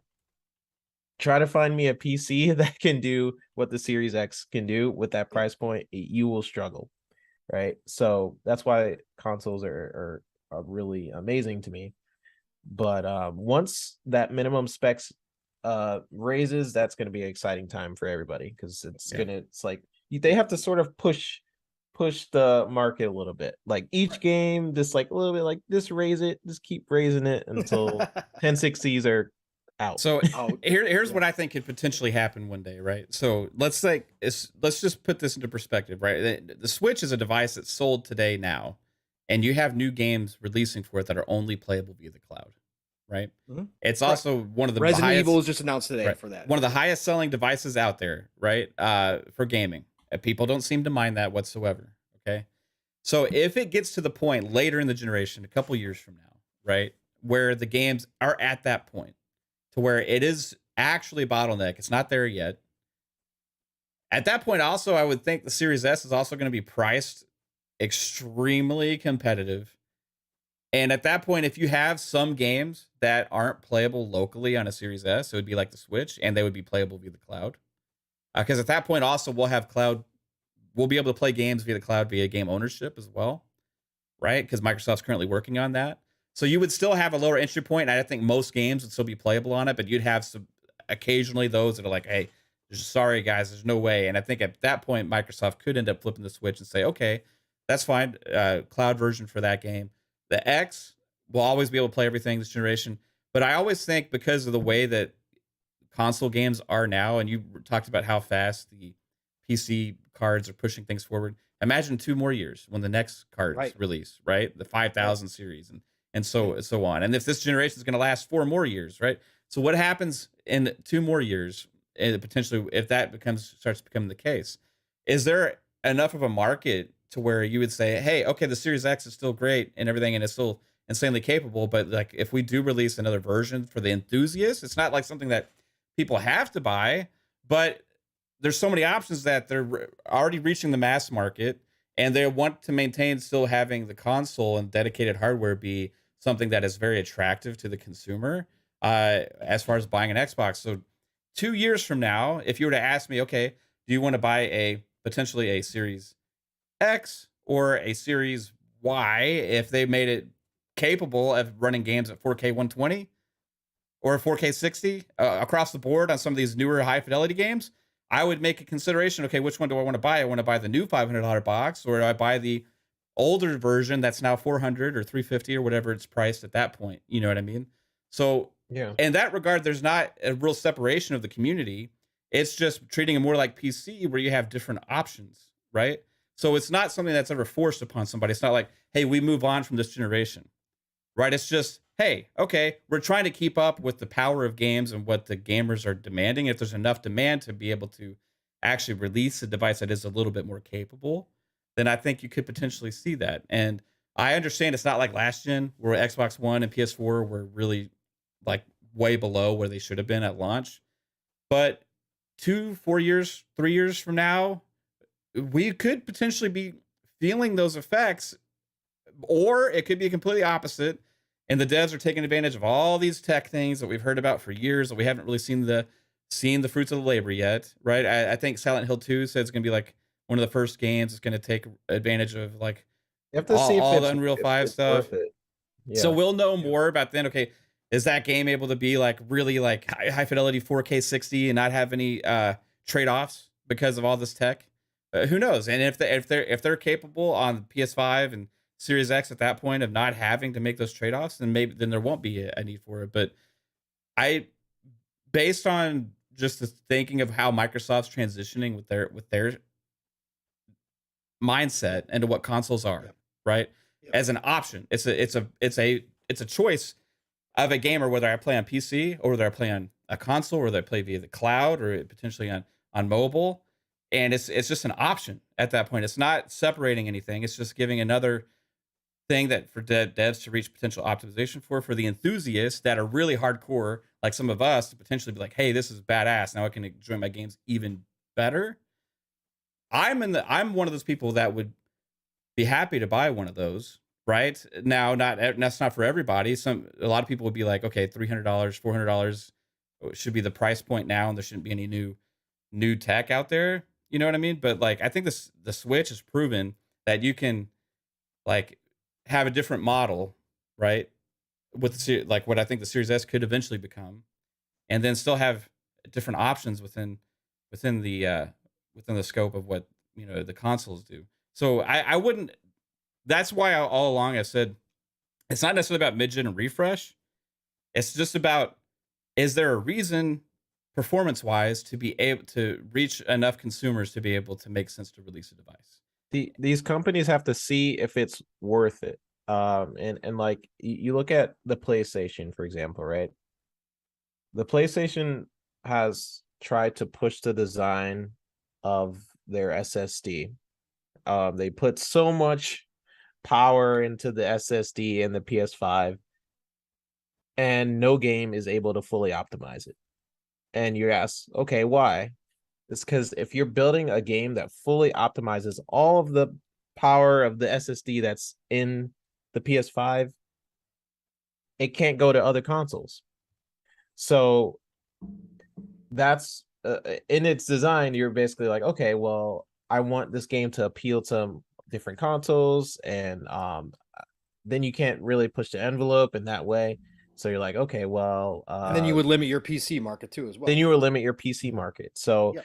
by its design, PS5 kind of it's like it's cool. You have all this SSD power, but you can only truly use all the power that's in the SSD if you're just making that game on the PS5 exclusively. Only on Not- consoles, which they're not only doing. on consoles, which is now gone out the window. Yeah. As we Exactly. know for So- some. It's what they So- promised people to begin with, is like nothing that they said. But I would say also, if I was to make a bet, I would say that the PS5 redesign is going to be out way before Series X. Yes. One. Yeah. It's interesting when you really think about it, because I mean, It's a whole we other discussion. You know, 3-bit. You didn't answer though. Do you think we get mid-gen refreshes? What do you think? I mean, I don't. It's hard. So when you say mid-gen refresh, Yeah, you're talking about like what like a Mav was new saying. series, Yeah, like Xbox One X equivalent yeah, to the yeah. Xbox One. Series X plus plus, whatever. Imagine this. Imagine the Series X, but now potentially the games that can run 4K 60. Now you can Yeah, do 4K 120, or maybe you can do 4K 60 with ray tracing, right? And or maybe they can take advantage of more of the features from like AMD or whatever, and all these different things. So, will there be enough of a market for it? That's the I thing, or don't. would it just replace the X? well, I can't see it for some reason. Like okay. the other generations, I was able to see it like pretty clearly because the Xbox One was kind of weak, and but Series X like is already can do 120 and 60. So I'm just trying to figure out what would be a good reason for Phil For to games make it. like Gotham Knights, where the devs like don't optimize. I mean, that's their Yeah, fault. you're right, right. It's Well, like that's the question though. But I Mav don't brings think so. Mav. Okay, so you don't think so?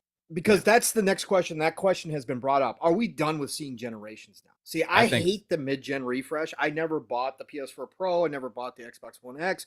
None of them because I thought the idea was stupid. mhm. But now that I see where everything is going, right? Now that I've had the taste of the 60 frames, if we do get to a point where we do have some games coming out that just simply can't hit 60 frames, right? Or if they hit 60 frames, we got to drop it down to, 720p, right? Or some Yeah. craziness, right? Something stupid. If that happens, are we to the point then, because it has been argued that we're not going to see generations anymore? Now that the consoles are so much like the PC, basically we're going to have the option, and it's not going to be as frequent as the PC cards coming out currently Yeah. are, but we are going to see this just continuous upgrading where you walk into a store and you've got your choice of 3 different Yeah. Series X models. Pick which performance you They, want. they do Like, that with kinda, phones too. Like you have like 4 right, different correct, iPhones to correct. pick Are we from. moving You to know what that? I mean? If Right. the question was Yeah. whether Sony would do it, I would say Yeah. yes immediately in like a Right. heartbeat. Right. Because they're already kind of doing that with like different models of the PS5, like taking out parts and Sure. selling And it yeah, cheaper. yeah, slim versions and all that kind of stuff are going to happen no matter what. I just see I guess why I Hourly. question is because Xbox the way they're going is basically trying to appeal to a lot of like a broad amount of people through the cloud. So I can see like a cloud machine. I could see a cheaper Series S, maybe like a different version of the Series X. But I'm trying to picture one past the Series X, and I can't You may be like able to I in don't two. know. You may be able Like to in 2 years from now. Yeah. maybe That's the thing. I would love to come back Like to this video and just be completely wrong. everybody's like, oh, we're always thinking about things the way things are now and the way things have been Yeah. and everything, and it's hard to imagine the future, right? So 2, 3, 4 years from now, we're still going to be in this generation. You know what I mean? And like a One X came out what 2 years or so Yep. before Series X did. I think Yep. who knows exactly, but like 6 years after a console releases, you could potentially see enough of performance in the industry, like a reasoning to have another option for the enthusiasts that want the best experience possible that prefer to play on console. And that's about that's all I'm saying. It's not like, hey, the Series X is trash now, they're going to abandon it, or the PS5 is trash now, they're going to abandon it and just move on to something else. It's about, well, hey, can we get more? Can we give better performance to the gamers that really want it the most? And for Right. them, if it's just an option of one place to access the ecosystem, then they're just catering to that enthusiast gamer at that point. And they could potentially release consoles in the future that are extremely expensive because they just want to cater to that one core, but then they also have lower spec or medium spec consoles that cover the more the mass market also. You know, because that's what it does with PCs today. You have your people that buy the 4090s and you have everybody else that's on the 1060s and stuff like that, right? So I think console gaming is transitioning more and more like to what that PC market PC market is, yeah. and that's why I've been saying that for so long. And that's why And they've already gone to say they're not done with hardware though, right? So right. that's the Right. main thing. So it just depends on if they're up to that point, but they're also working on other things. They're working on that cloud gaming device. They're working on lots of different stuff. So it's just interesting. Yeah. Also, the handheld market's kind of taking off right now. All these different devices, and they're trying to get their apps and ecosystems involved with all of those things, which I know we're going to talk about in a minute, Pong, as well. it's just really interesting with the way the development is Yeah. on hardware now. So It's different than it used to be. answer is I don't see it yet. Okay. Um, Okay. I don't see them making it anytime soon because of their Yeah. vision. What I think their vision is for a company, which is just basically excelling what they already have. Yeah. No, and I don't disagree with that at all, three. But again, I was on early on the train as no, we're not going to see one. But like I said, now that we're starting to see some limitations this early on, and again, that might all disappear as things catch up, like you were talking about. I trust that obviously you know what you're talking about. Yeah. I don't. I'm not a tech guy. So I like tech, but I don't know the inner workings. So I could see it catching up as well. But if anybody's going to do it, I could see Microsoft moving to that model. And I can almost see that phone situation where you go trade in your Series X, not every year, not every 2 years like phones, but let's say once every 4 years, you trade in your Series X and you get the latest model and they give you a trade in, just like you get on your phones, right? Yeah. I think I could definitely see something like that happening. We've had some super chats and stuff come in here. Let me grab those real quick. I gotta go back to Sith Lord with a $2 super chat. Says new next gen games 60 frames per second. I agree. They should be 60 frames. I agree. We should have the option. They don't have to be only 60 frames. Moneybag 97 with the $5 chat. Thank you so much, Moneybag. Arkham Knight looks better, runs better than Gotham Knights. Shake my head. Series S runs Gotham Knights and Plague's Tale better than the X and PS5, but holding back games okay. Yeah. I agree, but I think people forget when Arkham Knight came out, PCs were struggling running that game. Yes. It was brutal. It was a brutal game for. And did you hear that Gotham Knights has the same stuttering issue that Arkham had? The same exact stuttering issue. Interesting. Yep. Just stupid. All right. Andrew Cullinane, member for 3 months of the Speculators. Thank you so much, Andrew, for being a member. Will the Xbox refresh have new GTA 5 version to buy? No, once a generation. That's once a generation thing. Next gen. No. If they ever move on from x86 architecture, will be when there's a new generation. Yes, correct. Gamer by Choice with the $5 super chat. Thank you so much, Gamer by Choice. We appreciate you. Wouldn't devs need to update their engines to take advantage of current systems, let alone new ones? We aren't using all the features now. And yeah, 3-bit, that's what you were talking about, that, hey, the features, we got to give them time to catch up because they're not using all the features of these current. We'll see, like, if in the 2 or 3 years from now, if all of a sudden they are using the features and there's no performance issues on games anymore, then we'll see. You'll see them. That's all I'll say. But like there's I guess the only game I've seen that's starting to use some of the features like that's in RDNA 2 was Deathloop. That has FSR. Yeah. FSR and stuff like that. So that was the first game, but they're coming. It'll be interesting to they wouldn't necessarily, I don't know, like for me, I wouldn't say they have to take necessarily advantage of new like RDNA features or whatever, but like it would give another option to optimize to be able to have better performance and better resolution potentially for those games. So that would be the selling point for me. And they're not necessarily the features that are already, like, sometimes like the features are there, but a lot of games don't have 4K 60 with ray tracing because they can't get ray tracing and 60 at the same time. So they turn off ray tracing for 30 mode, right? So like if you had the new one, potentially you could have 4K 60 ray tracing across the board. That feature's already there. It's just not being utilized. Now, maybe it can be utilized without doing that. And we'll see in the future, because we've been sold the bill of goods on this tech for over 2 years now and haven't really seen it, but if they finally start using it and we see all these games come out with this stuff and it's no longer an issue, then it's null and void and there's no point, because at that point we've reached another level. You know what I mean? Right. But right now it's hard to say. Those features with like most new Microsoft titles, like Fable. Todd Howard, are you listening? Starfield better be using the new features. Oh my god, yeah.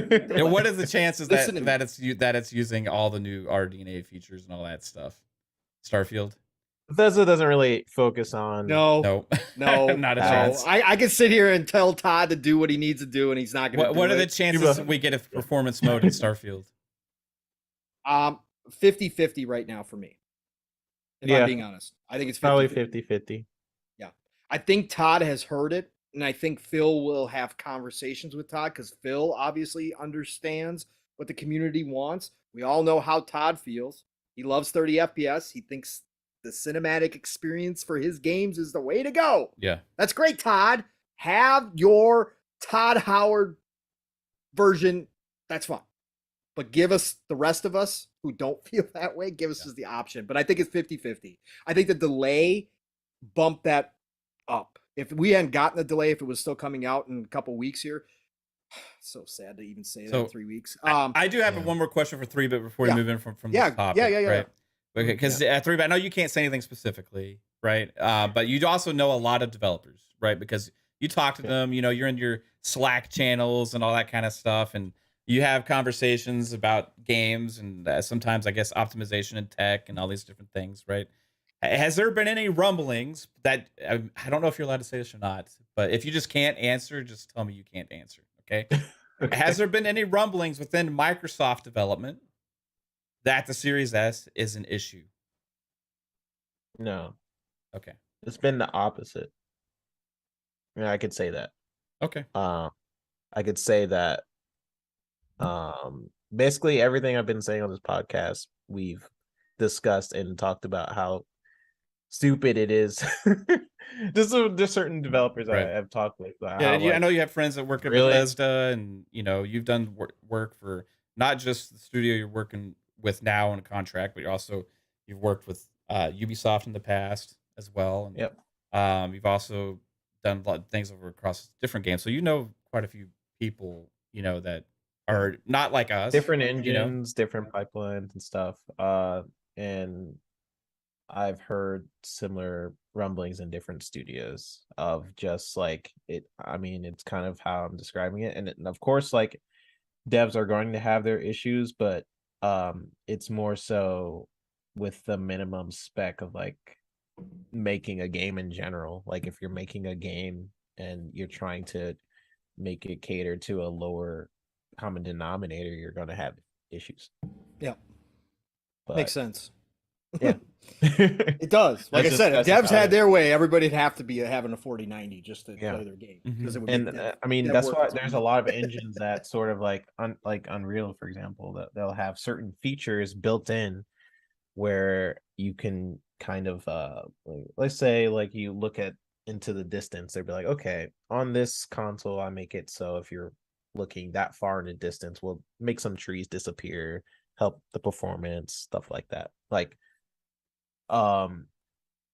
there's engines that are pretty well optimized for different specs, so they're getting better and better at figuring that out. Certain teams have whole pipelines dedicated to just, if I'm porting this game on the Series S, then here are some good optimization techniques to do so. You know what's crazy is Gotham Knights was developed on the Unreal Engine 4. Yep. Yes. Yes. I've been thinking about like for a while, like okay, you know. Yeah, I've been thinking about like why is this game struggling so hard? Like I go back and forth of like what could it be that's causing these teams? Because I've been in conversations where we've talked about like tech and different things like that of what we're struggling with, and it really just leads me to think that they have a lot of the old code of like Arkham Knight in there, and they are just really relying on that old code, and they haven't really put that like, so to speed up development, right? You have like whatever was in there initially with Arkham Knight. Basically, Gotham Knights is a really bad Arkham Knight mod. That's what I think. And they tacked on the tethering. Yeah. Yes. So yeah. So that's potentially what I. Yeah, well, you're not saying that, but I'm saying that could be a case. Right? That's. I mean. Well, that's why I brought up that it's stuttering, just like Arkham did on PC. Right. It's stuttering, exactly the same thing. Reviewers brought that up. Yeah. Maybe if they took the old code and just made it look like, basically took Arkham Knight, took some features, took some of the combat, made the combat a little different here and there, but so they have a lot of that old code in there. This is my speculation. I have no idea. But took a lot of that old code from Arkham Knight, speed up development, like cool, we could add enemies here and do this, But they kind of just went from there, and that's probably why it's hard to optimize, because you didn't build it from the ground up. Right. That's my guess, but I don't really know. Interesting. Yeah, it sucks to be in the having to have that conversation. We got another super chat, Pong, from Gamer by Choice. We got another Gamer by Choice, $5. I also wonder if some games are held back because of contractual agreements that studios have to have parity on certain games. Well, Mav and I talked about this plenty. We originally went through all of this and said no way. But the more we've heard from the CMA and Brazilian courts, and how Sony is stating that they're afraid that Call of Duty will look better on Xbox if Xbox has control of it. That's a strange concern for them to have on a console that's supposed to be superior to the Series X. I'm kind of questioning that now, that maybe Sony behind the scenes was bullying devs in certain instances to make sure that they didn't have one version looking too much better than their version. I mean, the only thing that's stronger on the PS5 is the raw speed of the SSD. So maybe they're afraid that Microsoft isn't going to put exclusive portals into Call of Duty games. Maybe. I don't know. Brothers, that had to be top 3 fastest 2 hours on the show ever. Holy shit, it's 2 hours long? Yes. Oh my God. Dang. What?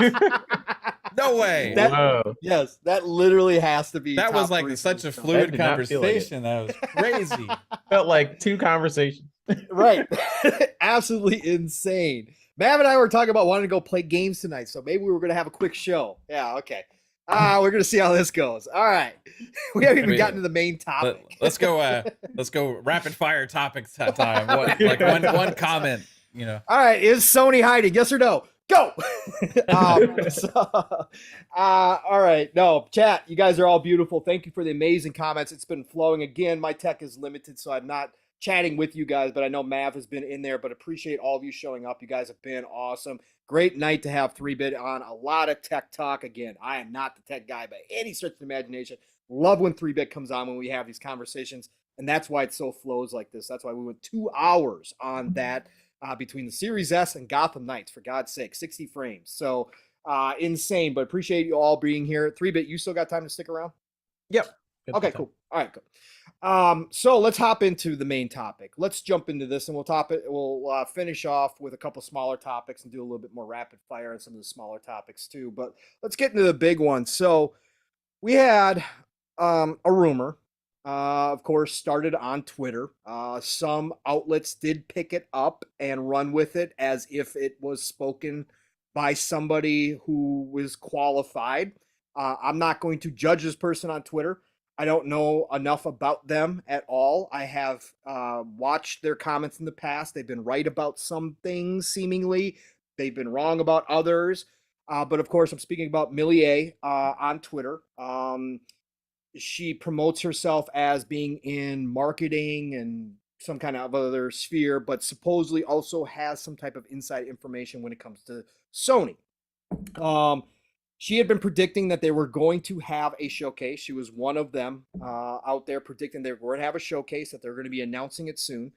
Well, this past week, she came out on Twitter and said, due to the CMA and the ongoing regulatory body investigations against Xbox, and because, of course, the drama that is Sony versus Microsoft right now, that Sony, PlayStation, decided to cancel their showcase that they were going to have, that they had an amazing showcase lined up, filled with exclusives, first party, third party, but they had to cancel it because they thought that that would give Microsoft ammunition in these regulatory body meetings. And so she said, it's off, it's done. So of course that blew up. Twitter running with it. Like I said, some news outlets ran with it as well, had some opinion pieces out there about it, about whether or not this was true. And then on top of it, Sony's done a couple of other things this week. And I'll get to my point after I let you guys go. But they've done a couple other things. Today, the Resident Evil showcase, if you weren't watching, if you weren't paying attention, was sponsored by Sony, by PlayStation.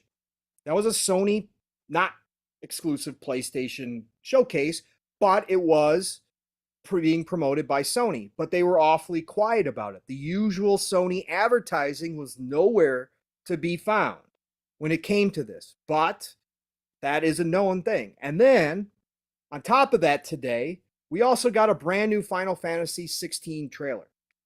Anybody who's in this community, anybody who follows PlayStation, follows us, knows that Final Fantasy 16 is due next year.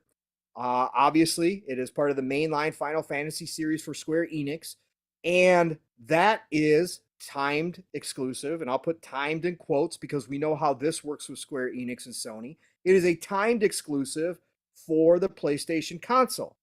Well, this trailer for Final Fantasy 16 today made no mention of it being exclusive to PlayStation at all. And we know anybody who's been around for more than a couple years knows how Sony exclusives are promoted. They know, especially when it comes to Square Enix titles, who is basically a sister company at this point, or a fiance company that they should just put a ring on at some point, marry. Whatever the case may be, we know that that's not how this normal marketing works. We've also seen, and some people have pointed out, rightfully so, that even the God of War Ragnarok advertising has been less than we normally see from Sony. The question is this all real? Is Sony actually holding themselves back at this point? Are they actually keeping their customer base, their fan base in the dark while they let the CMA and the other regulatory bodies play out this battle with Microsoft and Xbox over Activision Blizzard? Are they actually hiding? Are they actually trying to, I think Rand pointed out, or who pointed this out? Maybe it was on Primetime last night. Somebody pointed, Mag. I think it was Mag last night on Primetime pointed out that this is like the only time you will see two companies race to the bottom to be the biggest victim or the weakest one. This is the only time you will ever see that Sony's trying to play victim and weak, and Microsoft and Xbox are trying to play victim and weak here. So is this actually happening? 3-bit obviously left. So Mav, let's go to you first on this. With all this stuff going on with Sony, and there has been some weird things. I mean, if you just look at it, kind of loosely and kind of know how Sony works, there's been some odd ducks here. Yeah. Do you think Sony is hiding? Do you think Sony is purposely doing this to make themselves not stand out from the crowd right now because they truly want this Activision Blizzard deal to die? Well, I know they truly want the Activision Blizzard deal to die. So that's a definite thing, right? And they are playing a heavy victim, right? So the other day I was talking about this, and I was actually kind of against it, about that rumor that came out about them not having their showcase, right? But now, since then, we've had the Silent Hill reveal, and it's timed exclusive. And also, we had the new Final Fantasy 16 trailer that hit today as well, which would have been two things that would have made sense to have been at a Sony show, right? So with adding those into the equation, it's very possible that they chose to kind of hold back when they didn't necessarily need to have a showcase and let these games speak for themselves on their own without heavily promoting something. And something that Microsoft would clearly be able to use in their favor, right? About how much promotion Sony has behind these things that they're doing themselves. Regardless, though, I think the ammunition is still there. So at that point, for me, it's like, well, I mean, Microsoft would be doing like a bad job of not pointing out these things that were obviously revealed just recently. Final Fantasy 16 obviously is exclusive. The whole Final Fantasy 7 remake situation and the part 2 to that as well. Now Silent Hill as well.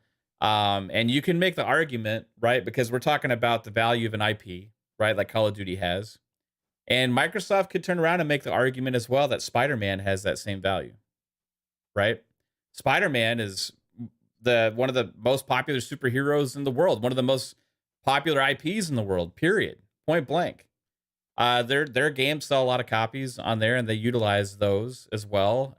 They don't put Spider-Man games other places because they own the rights to it, right? So if Microsoft was to own Activision Blizzard, would they would they have to put Spider-Man on Xbox if the Xbox puts Call of Duty on PlayStation? You know what I mean? Like, you could say that about numerous things, but the reason I'm using that is just because how important that brand is, how important Spider-Man is.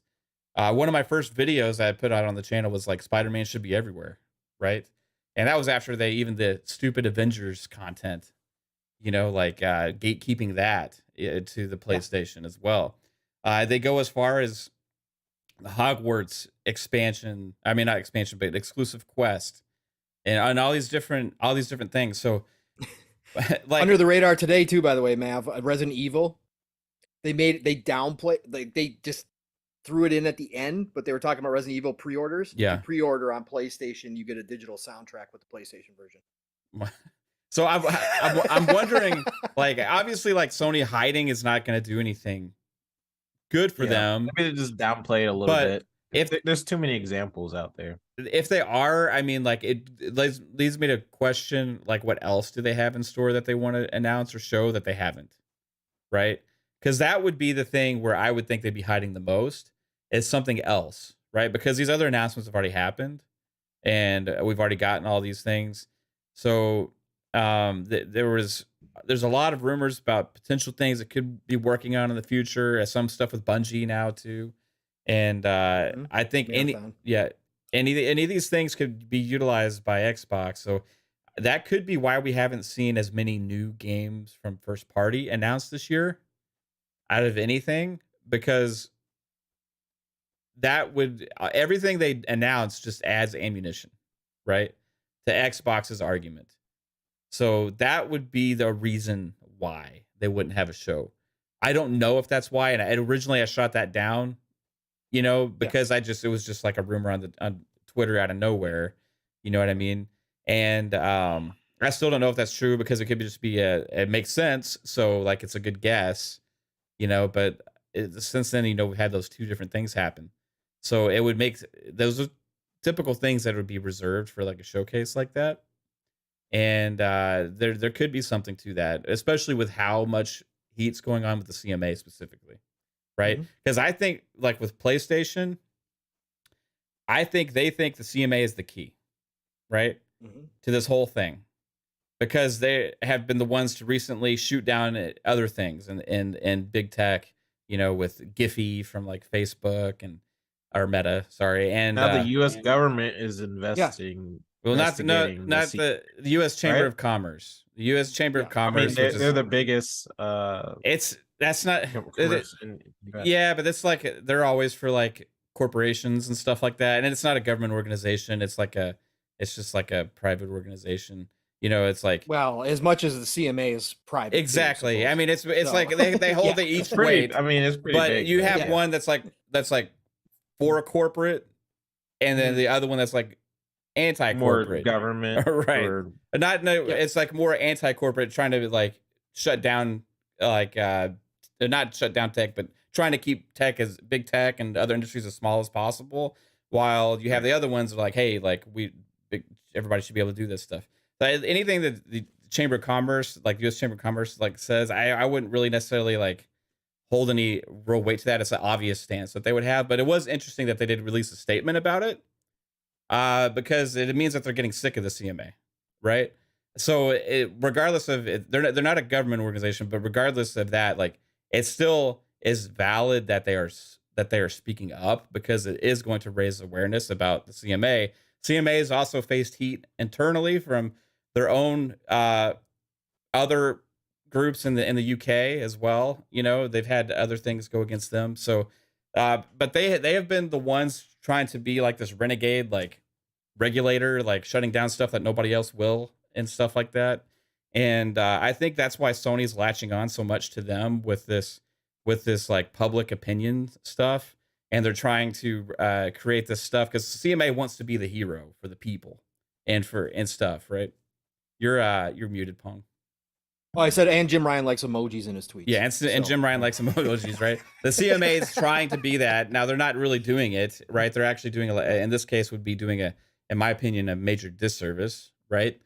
But that's the stance. That's how they're trying to portray themselves. That's why they're making those public tweets It's and so like, crazy though, because I don't yeah. see them like I see them getting comments and public opinion of their view that they've already been posing with Sony's side. So I don't see them. I don't really see them like going more towards like what Microsoft has been saying, or this is a competitive industry. Taking away They're, Call of Duty from Sony the wouldn't reason really be. is they're trying to excuse themselves on the reasoning for going to phase 2. Not that phase 2 is going to have the same results, right? Because who knows exactly.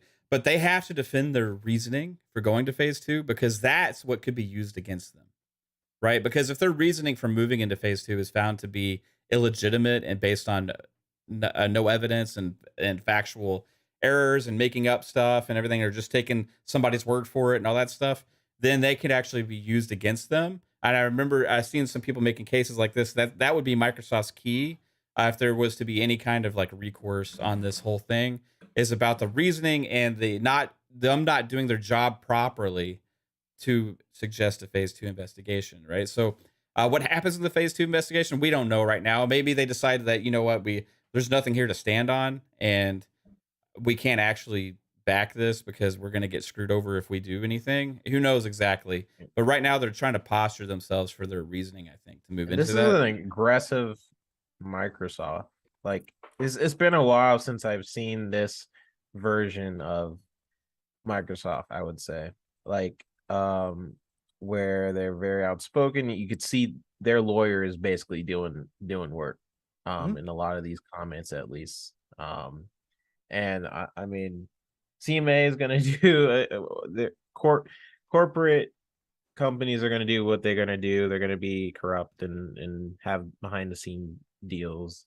At the end of it, I just kind of want it to end at this point. So do you think Sony's hiding though, 3-bit? Do you think that they're hiding right now? Do you think they're turtled? Yes. Yeah, I do. It makes sense that they would be holding back content to not give Microsoft more ammo. Like that to me makes a lot of sense. And they're very much, I mean, both companies are playing the victim card right now. But Sony especially because I mean you have Jim Ryan literally going to different countries trying to get this deal to stop. So it's very important for Sony right now. And to me it's very short-sighted. I mean, I've said this to you guys and stuff in chat and stuff, but the fact that Sony is just looking at Call of Duty to me is the most short-sighted thing they could be doing right now. It's the only thing they can point to try and cause a ruckus. That's why they're doing it. Yeah, and which is insane to me because in this deal is a lot more than just Call of Duty. Oh yeah. But I know Microsoft is I'm sure they are loving that.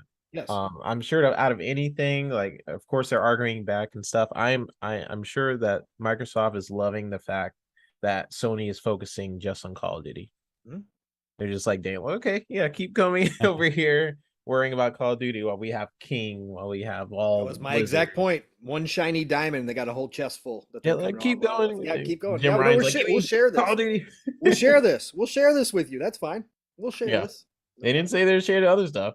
Nope. It's just about Call of Duty. I love that Dova 360 comment. CMA to Sony. I can be your hero, baby. I can kiss away the pain. I will stand by you forever. We won't let them take your COD away. Oh my God. Yeah. That's what they're anytime saying, you get Mav right? singing on a show, Let's go. Freaking gold. Okay, clip that. No, I think you know it's funny because I've gone back and forth with this, and as far as I think both of them are hiding. I'm on board. Listen, I laughed at Everborn. Shout out to Everborn Saga and his crazy conspiracy theories. But I laughed at him when he said that Microsoft was turtling, that Microsoft was holding back while this ABK deal was going on. And I also laughed when the first rumor hit from Millier that that Sony had canceled their showcase for the same reason, that they were trying to play weakness. But the more I talk about this, the more I listen to other people talk about it, the more I think about it from a strategic standpoint, as ridiculous as it may sound, because we can sit here and we can go, why would Sony hide? There's 2 decades or more of history that show what they do. Like, this is not like all of a sudden Sony started doing this last generation with money hatting and all this kind of stuff. That isn't the case. They've been doing this for a very long time. So Microsoft just throws down the receipts anyway. So why are you hiding? Why are you punishing your fan base by not showing things? But I got to say, I don't doubt that internally it's possible that Redfall for sure, but maybe both Redfall and Starfield were delayed until next year to get this deal to go through. I don't doubt that it's possible that Xbox themselves made a decision to focus on the next 12 months of gaming at their showcase versus the usual, both soon and then sell us hope down the road, because they didn't want to show off all the wares that they have, even though we all know it. That is a really great point. I have not even thought about it. That's actually because we know how much they already have. Mav went through it himself. He did a whole show by himself, 35 to 40 projects without ABK deal. Yeah. In the works. That's why I personally, if this Activision Blizzard deal doesn't go through, it's like, oh, that's gonna. I want it to happen, obviously, and I think the reasoning behind it for going against it is ridiculous, and that's why I fight against all that bullshit so much. However, as gamers here, to be honest with you guys, we all win either way, because it, like Jez Corden's piece the other day for Windows Central, if this Activision Blizzard deal does get shut down, it's going to cost Microsoft a few bill, right? Yep. But what's the effect on that is Microsoft just finds a different way of doing the business and trying to achieve the same results, right? They are told that you have to do it Sony's way. Like I said, be careful what you wish for, Sony fans. Be careful. If the regulatory bodies, the governments around the world, and the whatever, I'm calling the CMA government because they're part government. Anyways, if they come out and dictate to Microsoft that the only way to do business in this industry is you got to follow Sony's rules, well, then Microsoft goes scorch earth, and they've got $70 billion to spend. Yeah, you don't want that to happen. As Sony, you wouldn't want that outcome. No, you want Microsoft will overpay. Satya and Phil will say fine, and again, we can't say this for sure, but if they're forced down this road, they will say fine. We are going to grow Game Pass. How we have to grow Game Pass, because that's our future. We want Game Pass to grow. So if that's the rules, then guess what? We are buying up every single big third-party title, timed exclusive. We are going to buy all of them up, and they're all coming into Game Pass. And that Call of Duty marketing deal, when that runs out, guess what? Yeah, no, we're going to overpay Activision for that as well. Now that Activision's going to hate you for blowing up this deal anyways, Sony, we're going to cut a deal with Activision. Guess what? We're going to have the marketing rights back to Call of Duty. And guess what? Your greatest fear of it showing up in Game Pass, it's going to happen anyways. What are you going to do about it? Nothing. Nothing. No, because you fought according to the rules that they already makes no sense to me. Yeah, to piss off a $1 trillion company like Sony. They have money, don't get me wrong, but they don't have Microsoft money. Microsoft is in a whole different ball game. If like right now, Sony is spending more money to keep games off of their service than actually investing into like what they're already doing. So you could tell to Sony, it's very important that Microsoft stay where they're at, don't grow, just to stay in third place and let us be the market leader. And the CMA is very much supporting that with their comments so far. To put it into perspective on the difference between Microsoft and Sony, right? So Microsoft is spending $70 billion on the Activision Blizzard deal, right? The market cap on Sony right now as an entire company, this includes all of their divisions, not just the gaming, right? Is $82.84 billion USD. Correct. So, I mean, that's why people. That's not the gaming division, right? That's all of Sony. That's all of everything. All of Sony is almost 83 billion. So you tack on another 23. I'm not saying Microsoft is by Sony. I'm not. That's not what I'm saying. That will never happen. I'm trying to put it into perspective. Like if that was an option, they would be able to afford to purchase Sony easily, right? Two times easily. over. Yeah, exactly. With extra cash. just Yes. spendable cash that they have, right? That's the difference between Sony and Microsoft, right? But Microsoft's not trying to do that. They're trying to buy a publisher that gets them into other markets that they're weak in right now. And Call of Yeah. Duty has an effect as well, but it's not the core piece for Microsoft. It's not. It's the core piece for Sony in this deal. That's why they're Yes. focusing on it so much. But you know what? Sony can compete, and I think that it's all grandstanding from them, and they're trying to do as much damage as they can because they don't understand that they're going to take a hit, right? Yep. And they're trying to fight that hit, but they're going to take a hit either way. And that's what I Yep. think Sony's missing the mark on. Like 3-bit saying you don't want to piss off that $1 trillion company. Sony's going to take a hit on this either way. It just depends on how it happens, right? Yep. So if you fight this, maybe they come out swinging in some other ways that you're not going to necessarily like.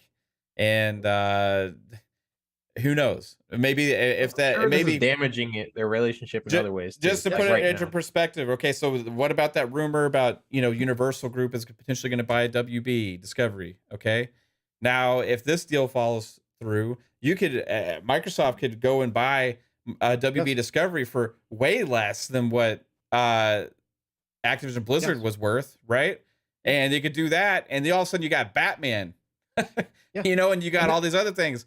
And because they have no presence in multimedia anymore, they would have no problem with the regulatory bodies. The regulatory bodies couldn't say you can't do that. The few little devs, devs Just a that few you dev get, studios, yeah, it wouldn't affect anything. and it's much bigger in other markets, entertainment that Microsoft would be stepping into, right?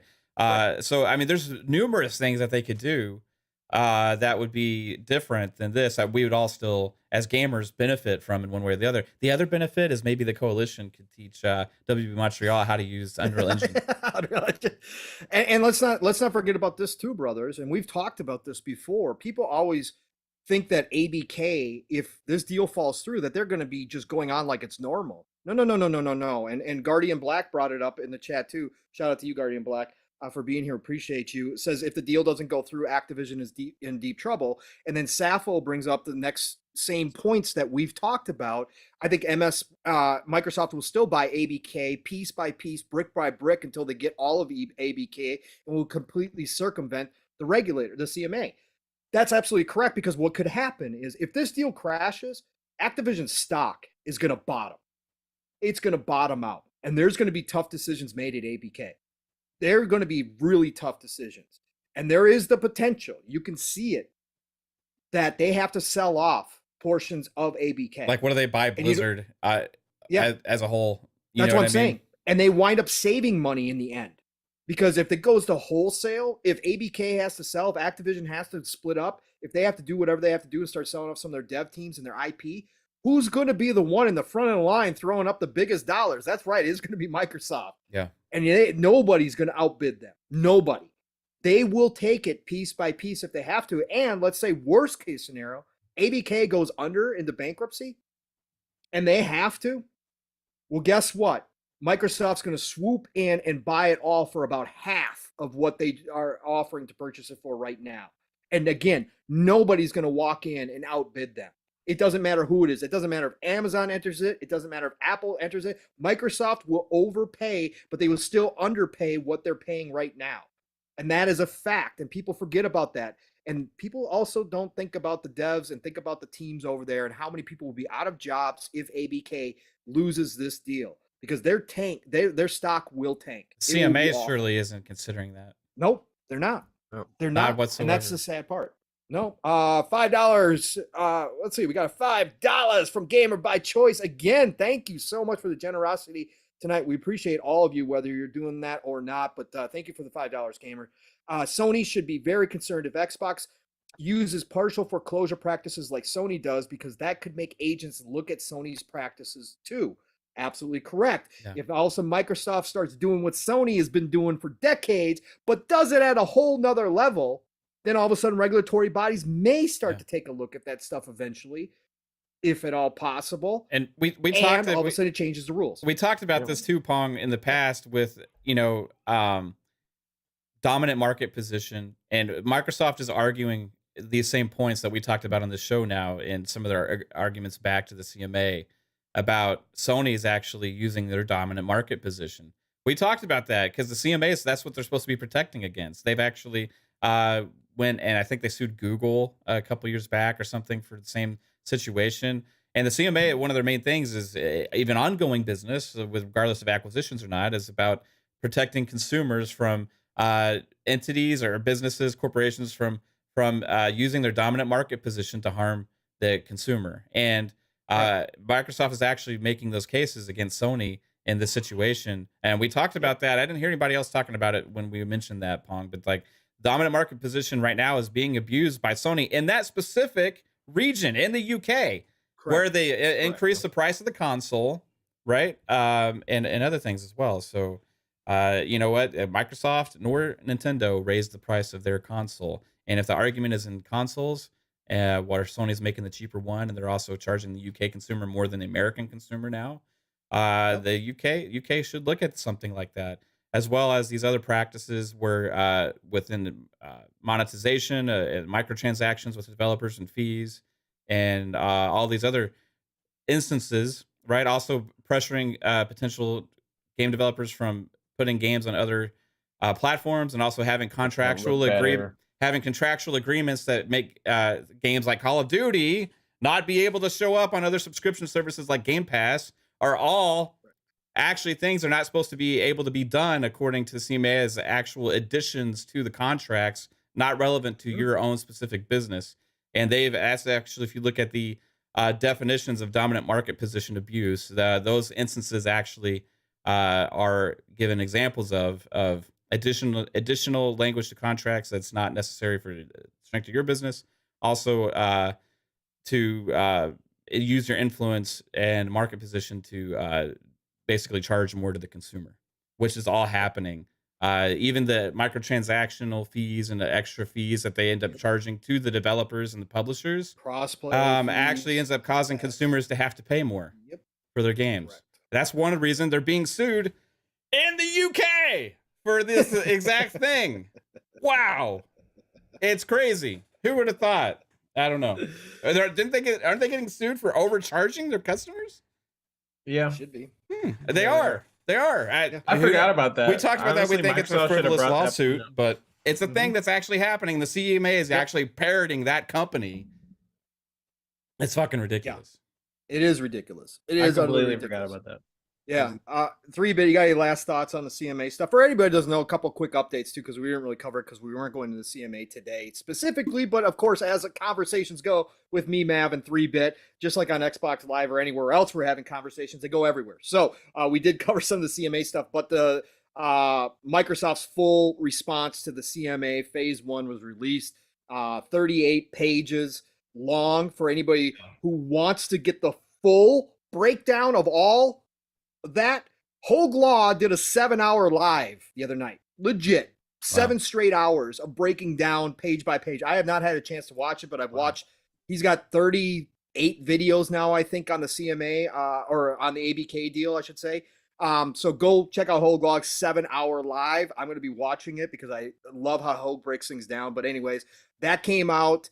Microsoft confirmed what we all assumed, that Sony is blocking Call of Duty from coming to Game Pass with their marketing deal. It is in the specific language that it will not come to Game Pass, which is something we all assumed, but we didn't know for sure. Well, we've got that information out there now as well. And let me tell you, Microsoft laid down the hammer on the CMA and Sony through this full response. They are bringing out all the receipts. So it'll be interesting. And update today, CMA. Hey, anybody out there who feeling froggy and you want to talk to the CMA about this deal, well, guess what? They've opened it up to the public now. There's a link out there. You can go find it. You can write how you feel about this deal to the CMA. Like I said in the DMs, like Benji Sales said in a tweet right after I had DM'd everybody, pray for the people who have to read through this fanboy nonsense that's going to be coming in there, because they opened it up to the console war. Holy shit, it's going to be ugly in there. I can't wait to see it. And supposedly this does get made public after their decision. So we will be able to see a lot of this stuff. Yes. Oh my God. It's gonna be only awesome. only UK consumers should be able to comment on this, right? Or Yes, only, but that's not what's happening. Oh Right. no, so still everyone can. yeah, you can just click on the link and go right up whatever you want to. 3-bit. Oh, Wow. yeah, maybe I will. Maybe I will. 3-bit, you got any last thoughts on this before we wrap it up? Listen, I've posted about this on my Twitter, and I was basically calling Sony hypocrites for what they're doing, kind of playing the victim card. At the end of the day, I just want the deal to go through. I'm kind of just like at the precipice of just wanting it to happen, just so Microsoft could focus on the next portion of their of whatever their vision is. And I didn't think about it till you said it, Pong, of like them holding back content as well because of this ABK deal. One of my biggest criticisms of the last showcase, I'm like, you guys have all of these games in the pipeline and you're only showing 12 months, and it just felt like a weaker show to me. But I wasn't even thinking about that the ABK possibly being part of that. Shout out to Everborn Saga. I think he was the first one to actually start talking about that kind of situation. Really? Yeah. As far as that's a Microsoft really side. good point, and not something I considered. And now I kind of want to go back and just like watch it and like, I don't know. But no, I don't have many thoughts on it. I'll just say like that this is it's kind of fun to watch, honestly. This because when have we seen Sony or Microsoft, these very dominant companies, Never be like almost like call each other out? For a while, Microsoft has been really friendly to Sony. Sony has not really said much back, to be honest. And then like that's kind of how the relationship has been for a while.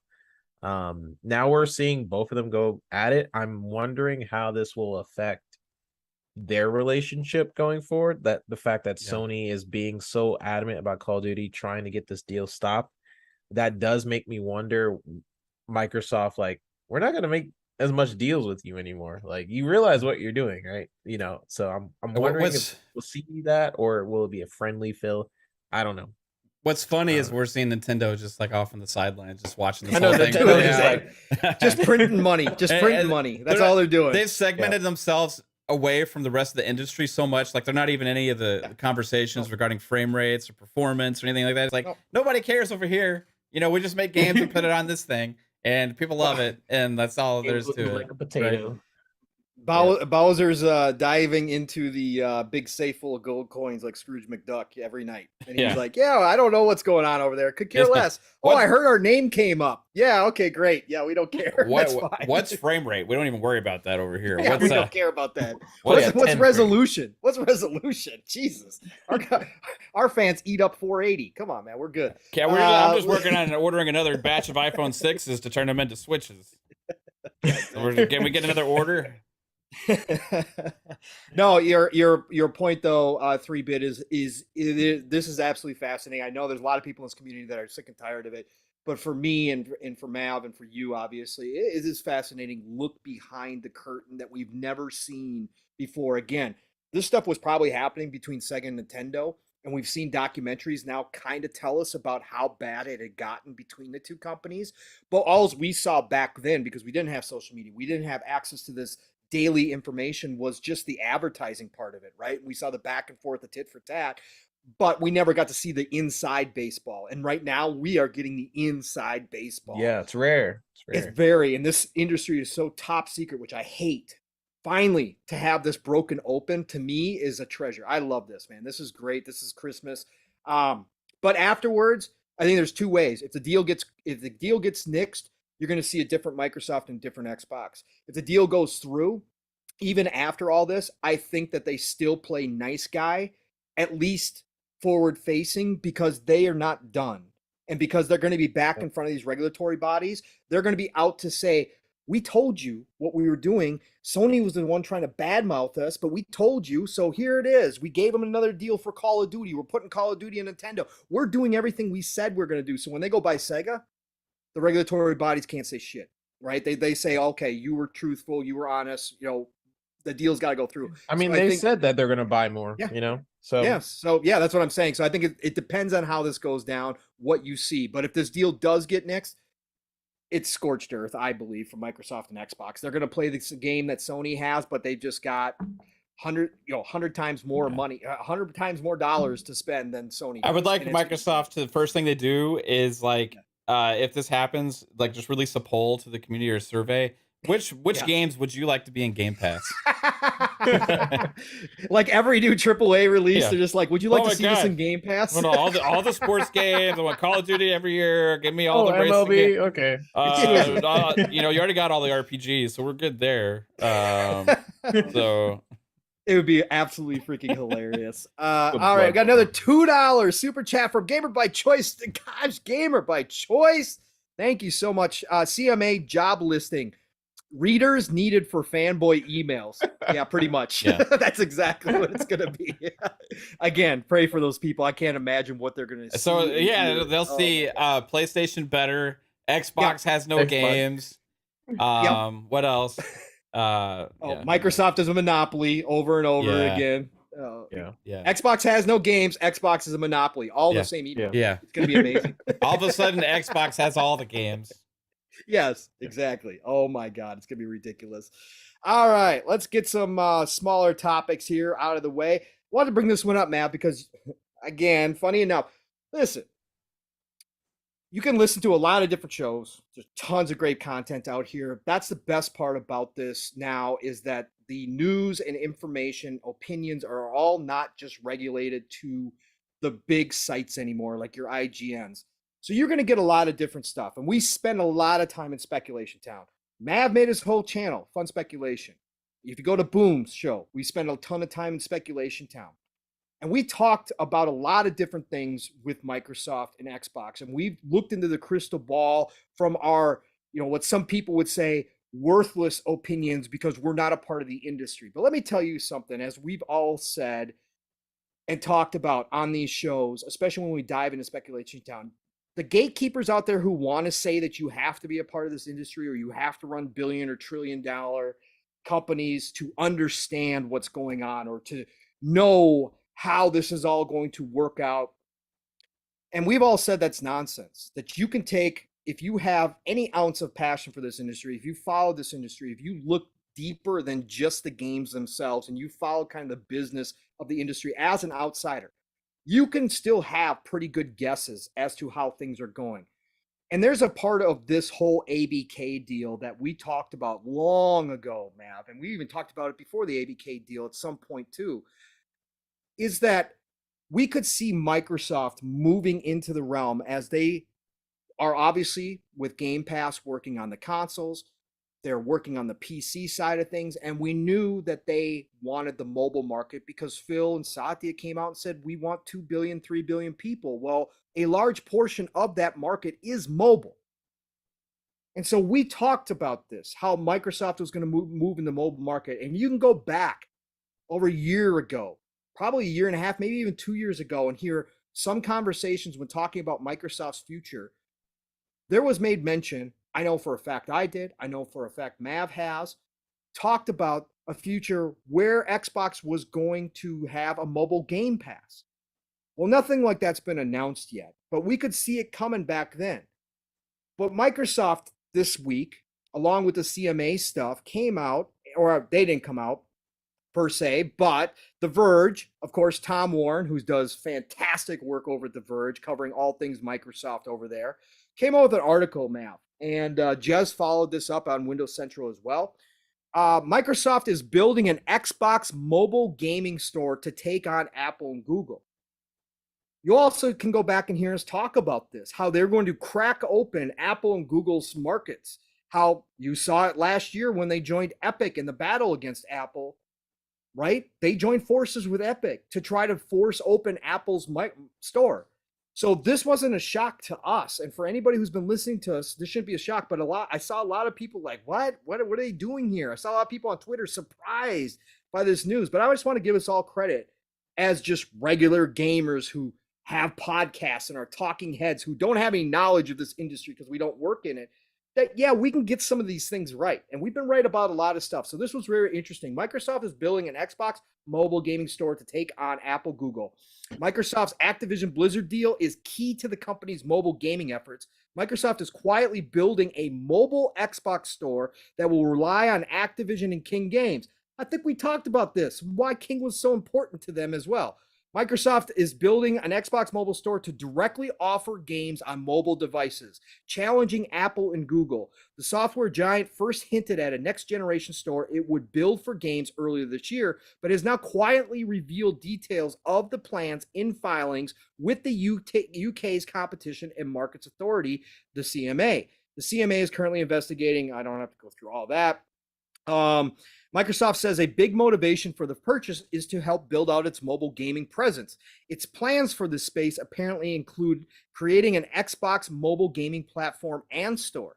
Here's what the company says in its filings. The transaction will improve Microsoft's ability to create a next generation game store which operates across a range of devices including mobile as a result of the addition of Activision Blizzard's content. Building on Activision Blizzard's existing communities of gamers, Xbox will seek to scale the Xbox store to mobile, attracting gamers to a new Xbox mobile platform. Shifting consumers away from the Google Play Store and App Store on mobile devices will, however, require a major shift in consumer behavior. Microsoft hopes that by offering well-known and popular content, gamers will become inclined to try something new. Let's see here. Microsoft's acknowledgement of a mobile gaming push comes as the company increasingly positions Xbox cloud gaming as an option for mobile gaming on emerging handhelds. Microsoft was quick to support Xbox cloud gaming on Valve's Steam Deck, followed by a partnership with Logitech and Razer for their cloud gaming focused handhelds. That means a push into mobile gaming could happen on multiple fronts, not just on phones and tablets. Beyond the hardware, there's a lot of revenue at stake here too. Games are some of the most popular downloads on mobile and drive in-app purchases on app stores. Microsoft clearly wants a piece of that pie. Look at how the company describes the opportunity. The transaction gives Microsoft a meaningful presence in mobile gaming. Mobile gaming revenues from the King division and titles such as Call of Duty Mobile, as well as ancillary revenue, represented more than half of Activision Blizzard's revenues in the first half of 2022. Mobile customers account for around 3/4 of its MAU. Microsoft currently has no meaningful presence in mobile gaming, and the transaction will bring much needed expertise in mobile game development, marketing, and advertising. Activision Blizzard will be able to contribute its learnings from developing and publishing mobile games to Xbox gaming studios. All right. I don't need to read the rest of this. I think we get the gist of it. So Microsoft is obviously creating a foundation here, which we knew they were going to do, which we talked about many times, why Phil wasn't lying when he said King was the most important, when Satya wasn't lying when he said King was the most important piece to this. They're going to lay the foundation here to jump into the mobile market. They talked about last year, I think early last year, about eventually cutting their store fees for devs, basically letting the devs take most of the profits in. All of this is to get to those 2 billion, 3 billion people. Mav, let's start with you this time.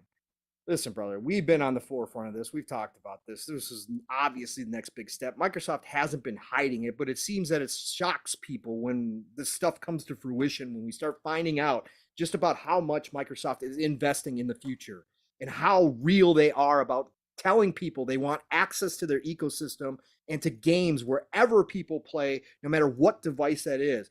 What does this tell you with this new kind of foundation that they're building with a mobile app store? What do you think here, brother? Yeah, I'm wondering what it's going to look like or how it's going to be implemented and how much Apple will fight it. You know what I mean? Because it's going to be a fight ahead with this. Google may as well. Like, I don't know 100% how it's all going to go, but they clearly want a piece of the mobile market, which is run by what people call a duopoly right now. It's like Google and Apple, right? Pretty much own the mobile market outright. I mean, there's like little players here and there, but nobody really has an impact. Microsoft tried the old traditional method in the past of releasing devices. Google kind of blocked them, right? Yeah, because they removed the access to some of their apps on their devices, like YouTube, Yep. which is like crazy. It's like I don't know. It's insane. So they got to find a different way, and obviously Microsoft has a history in the gaming industry dating back to the 80s under PC. You know, they've always been involved with gaming, and cloud is a very key part of their future with all of this, because that's where a lot of the tech's going, and they are a big player in cloud. So Microsoft has a big advantage there, right? Right now, in the gaming market, right? Specifically. So for them, I think it's an avenue to be able to promote the cloud, their cloud, and also gaming across all these different devices. So we're already seeing the starts of that with these different little handhelds that are coming out now. We got the Logitech G Cloud. We see the new Razer, I think Edge. I forget what Yeah. it's called. That was just announced as well. And in that announcement with the Razer device, Verizon was there, right? Yes. And Yes. Verizon has a division, I guess now that's with the products and marketing aspect. The guy that was there was talking about that Razer device is just the first step for Yes. Verizon and really pushing gaming on mobile forward. So don't expect those two devices to be like one-offs. You're going to start seeing a flood of different things, and that technology advance over the years, and with the cloud as well. Obviously, mobile gaming is becoming more mainstream as well. Yes. Yes. People that are used to playing console level quality games are starting to play some on mobile. The cloud is making that happen. I've even been playing the hell out of console streaming on my Kishi recently, which is something I never thought I would be doing, but I am, and I'm getting used to it, and I don't mind it whatsoever. Like, it's a good experience. So I'm thinking that it's their Microsoft's gateway to the future gamer, right? And it's not just the future gamer, but it's the people that they aren't servicing right now, right? The gamers that already exist that Yep. aren't experiencing Microsoft products, aren't using the Microsoft Cloud, aren't using all these things, and they have what Microsoft has is they have the technology, they have the development studios, and they're acquiring more to make it more feasible to be able to Yep. spread across all of these different devices. And what you're going to see is a dedication to bring the kind of quality and experiences we are used to getting on console to the mass market to grow that ecosystem. But you're also going to have your casual stuff too. You're going to have your like Yep. Candy Crushes. You're Candy going to have all Crush. that stuff, right? It's going to be there. 1.7 million dollars a day. Still, Yeah. Candy Crush brings it. But you're it's That's crazy, right? insane. You're gonna see across across the industry, and that's what's gonna happen in the future for Sony too. Everybody, like, you're gonna see these experiences being able to be played more, and people get used to it and accustomed to on mobile, and it's all driven by the generations that are not us.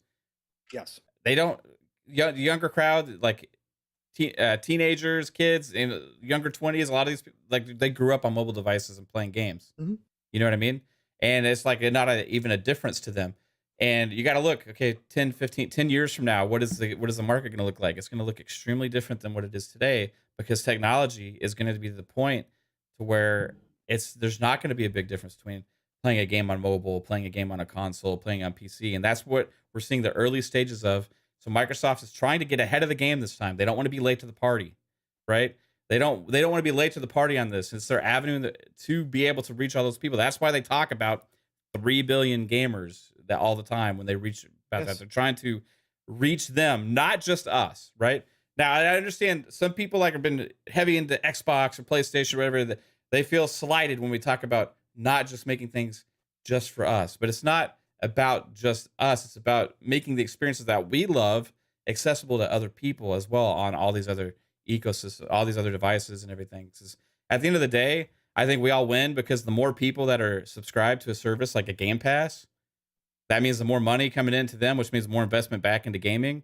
And that's how that kind of evolves and that ecosystem goes. And right now they're already doing well, right? I remember seeing some false numbers thrown out there from a popular PlayStation show the other day when they mentioned that the 2.9 billion was for 25 million Game Pass users. That was not No. accurate. That was for 2021, early, when it was like 15 to 18 max, 18. right? Yep. So Yep.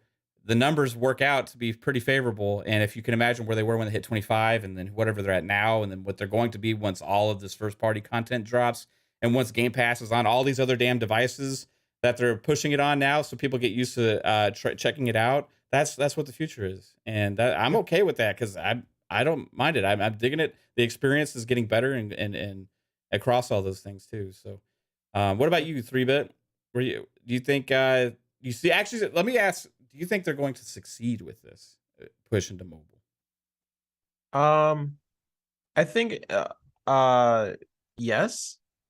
I think it's just another avenue to get more people. That's what it's all about. Like, even if it's small in the beginning, I think Microsoft has always been an innovator in a lot of different ways. And sometimes it doesn't always, people aren't always ready for it. Like, if you look at the release of the Xbox One with the always online DRM stuff, which is now just very common in a lot of different devices. I think this will be successful, but it's going to be hard. You have Google and Apple being the biggest stores, so I'm guessing how they would implement it is more important than just them doing it. I think how they might implement it is put it more so on the website itself. They kind of already are doing it, but maybe I don't know. Maybe the way they do it will help out different mobile devices, being on an Apple, being on whatever other device. But yeah, it's all about different markets. The console market is very small compared to the mobile market. I think a lot of console people can forget that because they're like, that's what they're comfortable with. It's what we love to play and everything. So it can be hard to see outside of that. But the mobile market is probably the biggest market, if I'm not mistaken. Oh, It's pretty much by like far. In fact, the console market is mobile and actually PC. yeah, the console market is actually the smallest out of the entire gaming market out there right now. Wow. Which is insane. So And it's actually stayed the same level for like years, right? Like the same level, whereas like mobile's exploded and PC's actually grown some. yeah, because whenever I see people complain about the mobile, like, it's not going to be the same experience, I'm like, it's not really. I mean, the cloud does help with technology, and you have a similar experience to an extent, but it's more so that about the ease of access and just accessing a whole different audience in general. Like, there's some people who are never going to get a console. They're never going to get like a super powerful PC. So what do they have? They have a phone, and you can access a whole new audience trying to have a Halo on your phone, or have a Gears of War, or Fable, or whatever future game that's in the future. Being able to play that on your phone without ever having the intention of getting a console, that's what they're hoping on. That's why Microsoft is being very smart about their future as a company and where tech is heading. And I think Sony is starting to see that, but their future is putting their device, their company, their ecosystem on as many devices as possible. I mean, we've seen them being able to put Xbox on like Samsung TVs or Game Pass, where you could just run it through the app, right? And that's just going to keep expanding. Like, will it be successful in the beginning? I don't know. It maybe not, but the point is that they are reaching a market that isn't typical. So. Microsoft is in their wheelhouse. They are, by hook or crook, going to make this work. They are a software company. They're not a hardware company. We've seen them fail in the phone market trying to make the Windows Phone, which some people really liked. I like the Windows Phone personally, but they failed. They failed a lot of times in hardware. We saw it, again, Connect. They had a lot of success, but then they tried to push it a different way and failed. Right now, they're in their wheelhouse. And what they are doing is they are disrupting all of these industries. Microsoft as a whole, the corporation, sees gaming as a pillar of their corporation down the road. It already is, now that they've invited Phil to the big boy table, now that Phil has been made CEO of Microsoft Gaming. They know what gaming's potential has. As we just heard Strauss Zelnick, the CEO of Take-Two, say, he doesn't believe, and again, Strauss, whatever opinion you have of him, the dude is ultra intelligent. Yeah. And he reads this industry like nobody. He is one of the best and brightest in this industry. And he said in that interview with Yahoo that gaming has 20 more years of growth in it. 20 more years. Where is technology going to be 20 years from now? Microsoft sees it. Microsoft says, hey, you know what? This xCloud, cloud gaming might be very niche right now. It might not be the biggest thing, but technology is eventually going to catch up.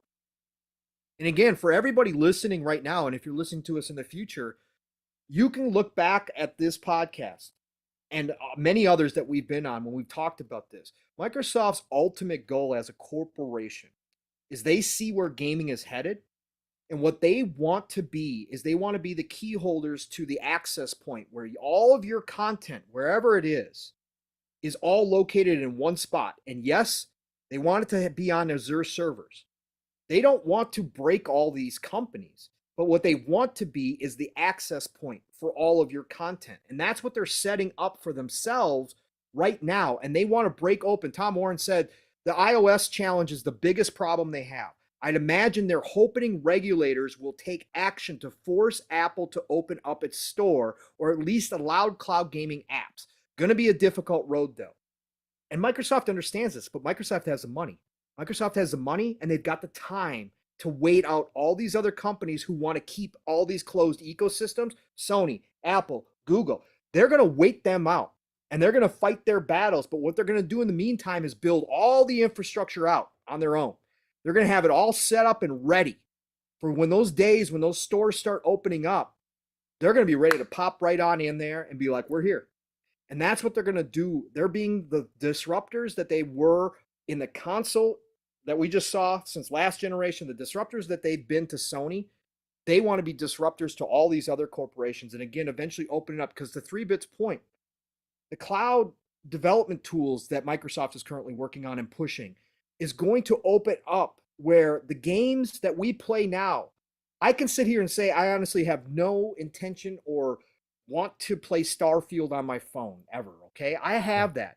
But this isn't about me like Mav said. This is about future generations who are already only playing on phone, only playing on tablet, are used to just popping into a game whenever they want to, wherever they are, without any questions. Like the concept to some of these kids that you have to have separate consoles to play games doesn't mean anything to them because they're not used to that. They pop on and play Fortnite wherever they are. And that's what Microsoft wants. And those games down the road, again, Strauss said 20 more years of growth before they cap or even come close to capping this gaming market. Well, 20 more years of growth, you're talking about what, 5 billion, 6 billion, 10 billion people by that point? Those people are all going to be used to just accessing their content. And Microsoft says, hey, we want to build this giant ecosystem that allows you to play wherever you are, whatever you have in front of you. And eventually we're going to get it to the point so that the content has no difference, whether you're on, and eventually it will be where you don't need native hardware. Eventually tech's going to get there. We can all sit there and say, no, eventually it's going to happen. It may not be 5 years, may not be 10 years, but eventually it's going to happen.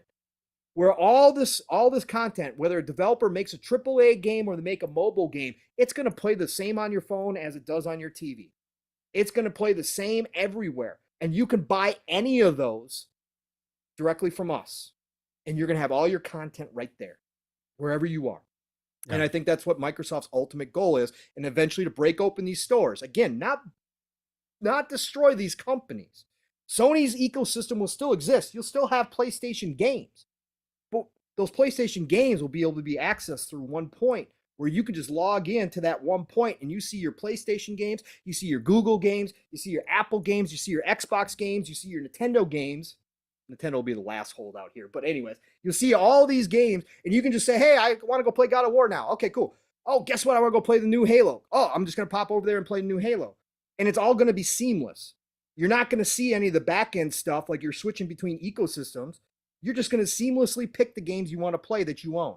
Yeah, they already have that stuff with entertainment apps and different devices, and a lot of like even TV manufacturers have their own dedicated hubs now, where like all of the apps are kind of bundled together, and you can just choose what you want to watch, and then it automatically takes you to the app, right? When you click on it, website builders too. There's new like different companies that are trying to just get rid of programs in general. Like you use the website to build other websites. and right. there is no saving. There is no file save. Like as soon as you do things, it's I on think there.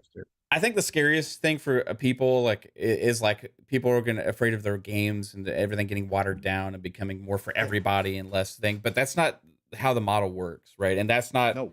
what's going to happen. In fact, it's actually the opposite because just like any other these other subscription services out there, like what these devs are fighting for more than anything is your time, right?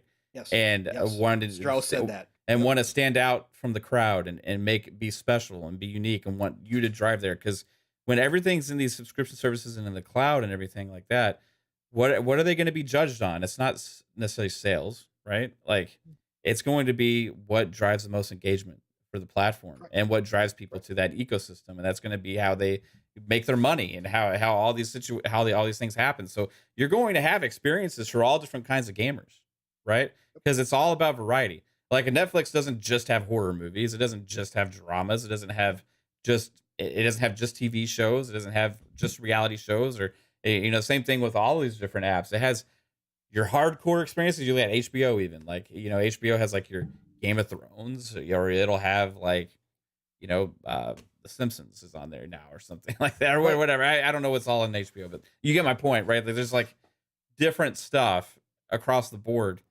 to engage everybody. And if you're kind of trying to cast a wide net, it's not about having the most casual stuff. You got to have that stuff, but you also got to have the stuff that's going to sell. It's going to get people talking. It's going to make waves. It's going to show up. It's going to become that huge thing where it's a talk of the world. It's going to be like it's an event. An it's event, a phenomenon. exactly. Yes. Where you got everybody has to be talking about that. That's why people go and watch Stranger Things when it comes out.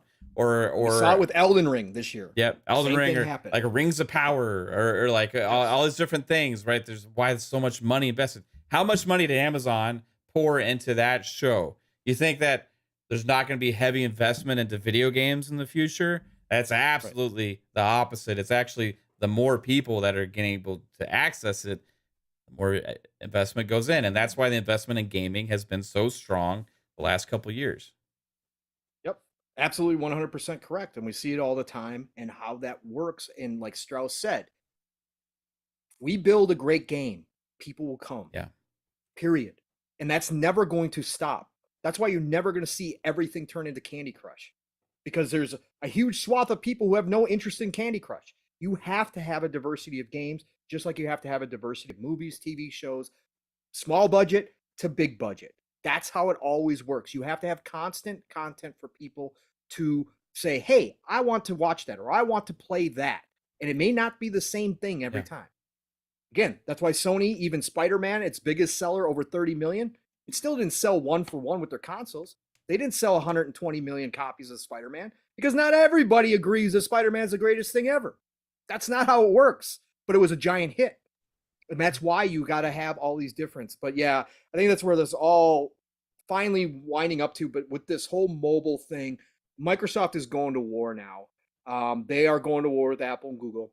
They're going to break open people's stores. This is the first step towards that. I can guarantee you their fees for devs are going to be lower than any of the other stores, like they already talked about last year. They're going to make every move to be the spot where everybody wants to go get their content on. And that's what they're going to try to do here. Just like they've done with Game Pass. It's going to be the same kind of story. And again, they got the money and they got the time and they're not going anywhere. So they're going to do it. Hey, shout out to Drawn TJ. Dropped the $5 super chat on us. Hey, what's up, guys? Wanted to stop by and show support. Drawn TJ, you're always supporting, man. Appreciate you, brother, for getting in here and dropping that. And then Clutch Man 01 said, Hogue Law's 7-hour stream over the CMA and MS statements was very revealing how fragile Sony's accusations really are. A must listen to. Yep, I talked about that while we were talking about CMA. I have yet to listen to it, but I'm going to go back and watch it. 7-hour crazy breakdown. Hogue is one of the best in the business.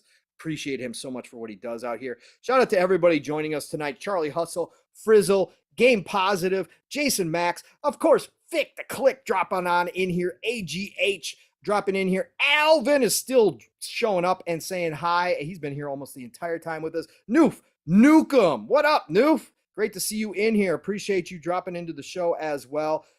Tony Grasso, Talis Ray. Hey, everybody still in here rocking with us. It has been a fast 3 hours. Yeah. A fast 3 hours. Should we get everybody out of here, Mav? You got anything else you want to let's talk about? let's go ahead. I know you got to get some game time in some point, Pong. I don't know if we cost that for you or not, but hopefully you get. I'll still have a little time tonight, so we'll be good. But yeah, no, this has been a fantastic. Like I said, this has got to be one of the fastest shows. We've had some fast shows where Mav and I got done and we're like, wow, whew, where did the time go? But this is definitely one of them, and a lot of that thanks goes to 3-Bit for showing up, brother. Again, always an honor and pleasure to have you, man. I miss you. We don't get as many shows as we used to because you are a busy, talented person who is doing a billion different things behind the scenes, creating a lot of stuff that we are going to see or already have seen. But we appreciate you coming on and dropping in here to PM and the PM, especially with all the tech talk we had going on tonight. But I love your opinions across the board, brother. So thank you for being here. Tell everybody where they can find you. And, if you want to drop a couple Fable secrets right now, nobody's going to say anything. The 100 people listening right now, they all sworn to secrecy. So go ahead. You do your thing, man. What a great show. It was three hours. It's insane. Pong, Mav, you guys kill it every single episode I watch with you guys. You guys have such good chemistry, and I'll say that. And everybody in chat, you guys are awesome. You guys were basically, as we were battling our points, you guys put out great points as well, and that was like really cool to see. So thank you guys for having me. You guys can find me at Twitter at i3bit. I do lots of different things that you'll just see sporadically on my timeline. No Fable secrets. The game will be called Fable. Thanks for confirming that. Yeah, yes. That's awesome, 3-Bit. Again, appreciate you, brother. And 3-Bit has been a little bit more active on Twitter himself. He stirred up some trouble with a couple comments. Occasionally. Yeah, he had to tag me in one of them, so I got to read them all. That was fun. No, appreciate you, brother. Again, thank you. And Mav, Fun Speculation, owner of the channel, 15 years with the same woman. You are a special man. Yes, brother. Congratulations on that, Mav. Yeah, that's awesome. Yeah, We've actually been together for 21. This is our 15th year anniversary. Yeah, but she was 13, so it wasn't legal. No, yet, it's not so. True. She was. She was 16. I was 18. She posted some pictures on Twitter. Just it's funny. You can kind of see us in our younger days a little bit. It's awesome, man. No, shout out to both of you and congratulations again. Again, love you guys, and it's awesome to see that when it works out. And I saw a backdrop in here. Back, if you're still in here, brother. Again, I shouted you out earlier, but congratulations to you and your wife on your 10-year anniversary as well. So Mav, what do you got going on, brother? Are you going to be actually streaming some games? Are you going to feel a little of the magic come back? I think so. Yeah, I'm going to play some COD. I don't know if I'm going to get to that tonight. Maybe. If not, I will definitely be streaming some of that tomorrow. And we do have Xbox Ultimate tomorrow night as well at 9 p.m. Eastern time. We'll have a fun show there. But yeah, I'm looking forward to trying Plague Tale Requiem and stuff. So I don't know exactly what I'm going to play. Maybe I'm going to end up bite the bullet and buy that 30 frames supposed piece of shit in Gotham Knights. We'll see. I don't know. We'll see. I don't know. Maybe I'll end up getting it. FOMO's killing me, dude. Oh my gosh. But yeah, besides that, everybody, tune in tomorrow. Again, Xbox Ultimate, we're going to have a blast on that show at 9 p.m. Eastern.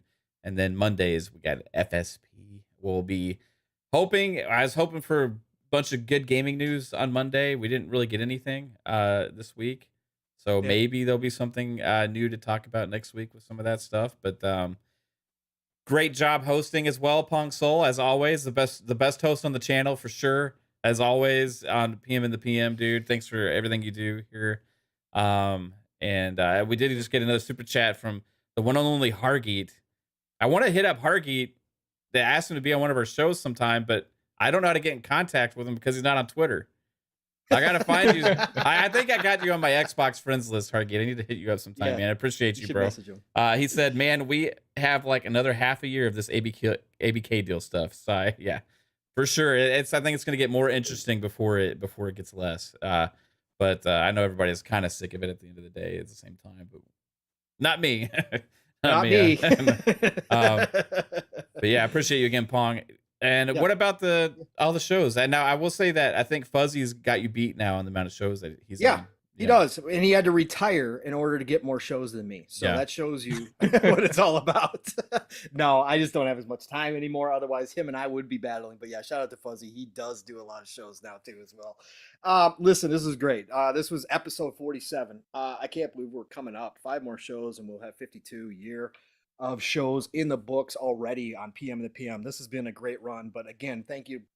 Again, my job, Mav, when you're hosting, it's easy when you got great people. So between you and tonight having 3-bit on here makes it so much easier. It's just free flowing, especially when we all are friends and we talk to each other and we're all brothers. So it makes it that much easier. So I don't do much around here, but thank you. Episode 47 PM in the PM in the books, October 20th. Chat, you were amazing. The chat was flying tonight. Lots of good conversation in there.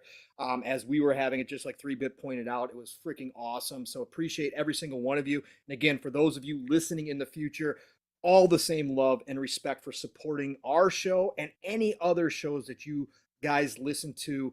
That's what it's all about, gamers. That's what this community is about. That's why I love it so much. So thank you all for being here. Otherwise, Pong Soul and Xbox Pong Soul Twitter. You know the drill. Tomorrow, Xbox Ultimate. I'll be there at some point. Who knows? Might be there at the beginning of the show. Might be an hour late. We'll see. But I will be there 9 p.m. Eastern, 8 o'clock Central Time. And then, of course, Saturday mornings.